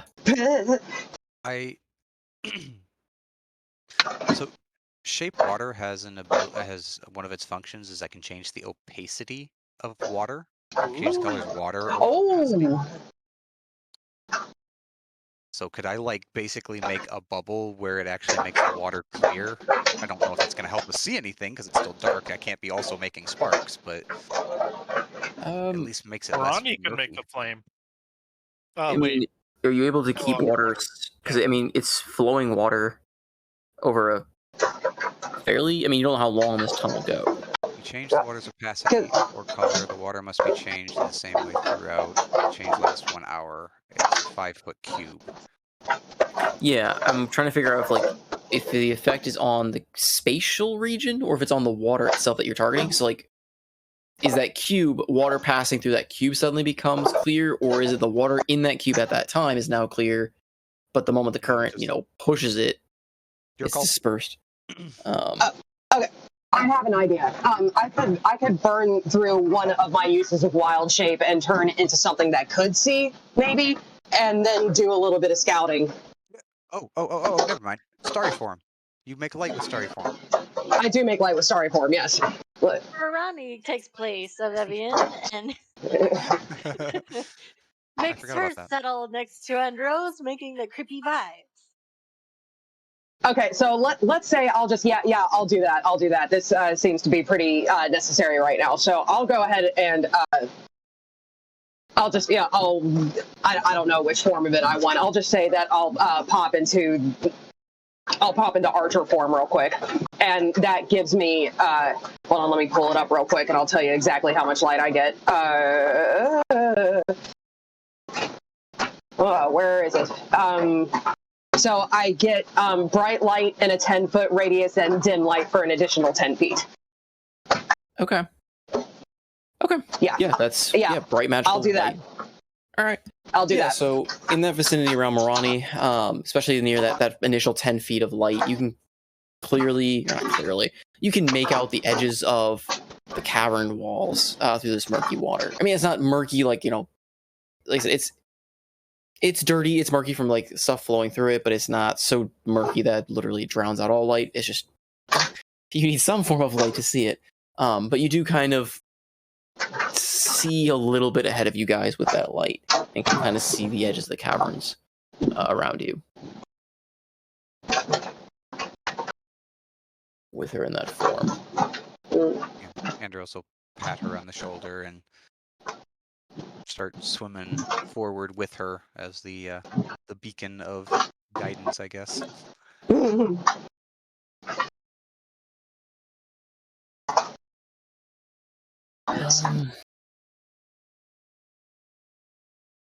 So where does the tunnel lead?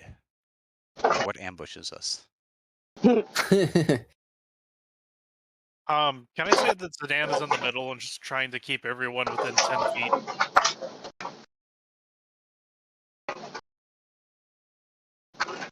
I mean, yeah, you can. I mean, you guys were all tied with a rope, so you're all fairly forced together regardless. Okay. I just want to explicitly say that, so I don't miss out on saving throw bonuses again. Correct. Yeah, so you and Marani are at the center, and Andros is kind of up front with I don't know if Evian's joining again to kind of lead the way. If not, Andros will lead the way. I mean, if you want me to lead, I can lead. I have 35 feet of movement. Yeah, I mean, So- you've got 5 more feet of movement than I do, but Yay. you've probably got better perception than I do.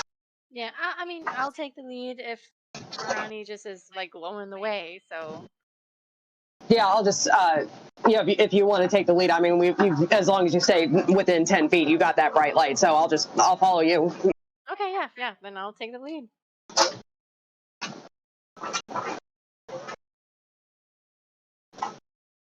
And as I take the lead, may I keep a lookout for anything, any traps but if I can see? Yeah, I mean, it's very difficult to see a whole lot of definition in the water. But you can definitely go ahead and roll me like a perception disadvantage to see if you do notice anything. Evian, go ahead and take a 1d4 with guidance. Yay! Alright, perception, but with a disadvantage, submit it, and then the 1d4. Well, that does no good whatsoever. Nope. Yeah, Nope. the water stings your eyes with the salt and everything. It just makes it blurry and hard to see. You're barely able to really keep an eye on where Morani is leading, kind of more just being dragged by the Where are rope. the sewers? That might not have been salt. Oh God, no! Just saying.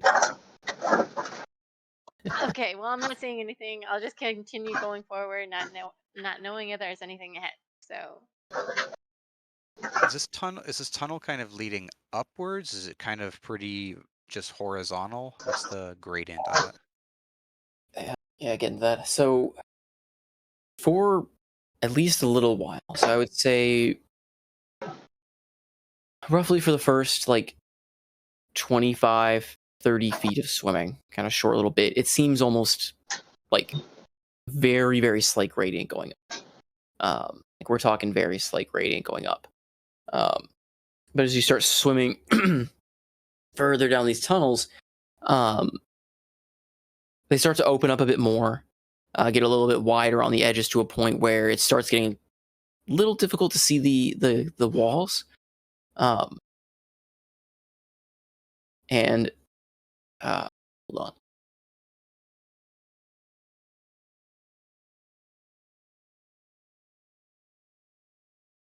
Okay.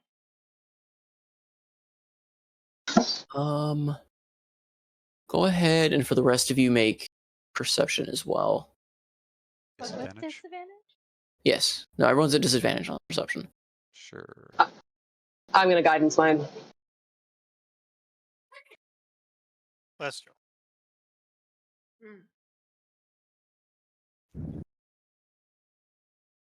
Uh,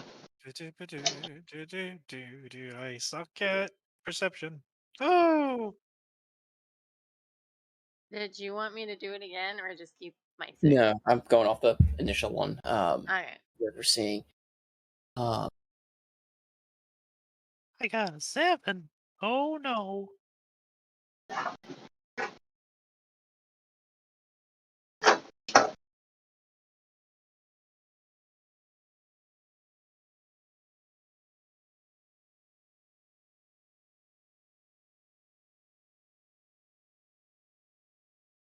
As you guys are swimming in these in the tunnels, like I said, they kind of start getting wider. It starts getting more difficult to see the edges around you until they almost disappear entirely. But the flow of the water seems to calm down a little bit. Who's in front right now? Is it Marani or Andros? I guess it's me. I'd be near the front. Who's ever at the front, Andros is literally right next to him. Actually, let me do this with.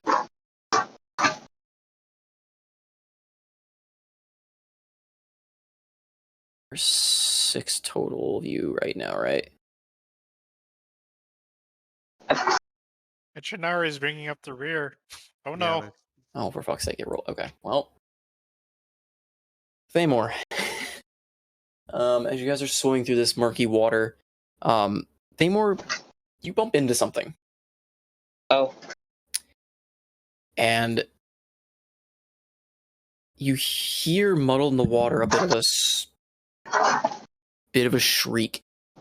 And Thamor, you are ripped out of the water by a hook in your arm. Oh my god. Ah, shit. I've been fished. You take Does my shadow armor help me at all? not for this particular thing, just because it's basically Okay, got it. it hit because it was not an expected Yep. hit. I mean, it'll mitigate some of the damage, I'll say, but it's going to hit. Mitigate the.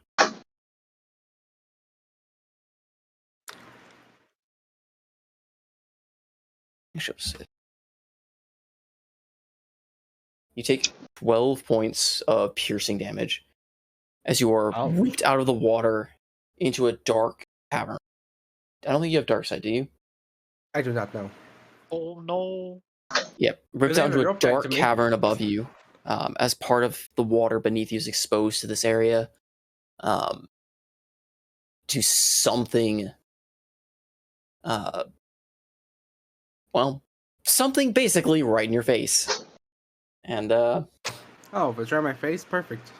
go ahead and roll initiatives, and I think that's probably where we'll end it. Oh god, no!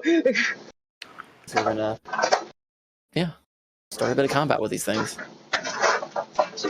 Jesus. But none of you guys all notice Thamor getting yanked Because from we the are water. also yanked. Hmm? Because we're tied by a. Yeah. Oh, that's right. You're also tied. So yeah, you all get kind of yanked Along in the with water it. by Thamor getting pulled out. And did he get pulled up? Yes, up and out. Okay. He's currently got a large hook impaled in his arm. Revenge. So, Hey, it's not a 1 this time. Yay. So Yeah. what's your Terrible. So me and Morani go at the same time. And how does this work again? Is it Dex? Who has What's a higher your- dex roll? And if you tie on the dex roll, then it's just a roll. You guys roll d20 and higher roll takes it. What's your dex? 17. I have 12, so Evian goes first. Okay. All right. But we will pick up there next time with half the party in combat, the other half doing their thing. I may see if Alton and Absinthe want to do like a side session at some point throughout the weeks or weekend, just so I don't have to burden combat with them as well. Up to them, but we'll see. But we will see what has hooked the God of Fishermen. I literally rolled a d6, see which one of you guys would be hooked, and it was Amor's number. Of course it was. He's not having a very good day. Salty, question. Yeah. Can I have the ability to will the shadows into certain shapes upon my body?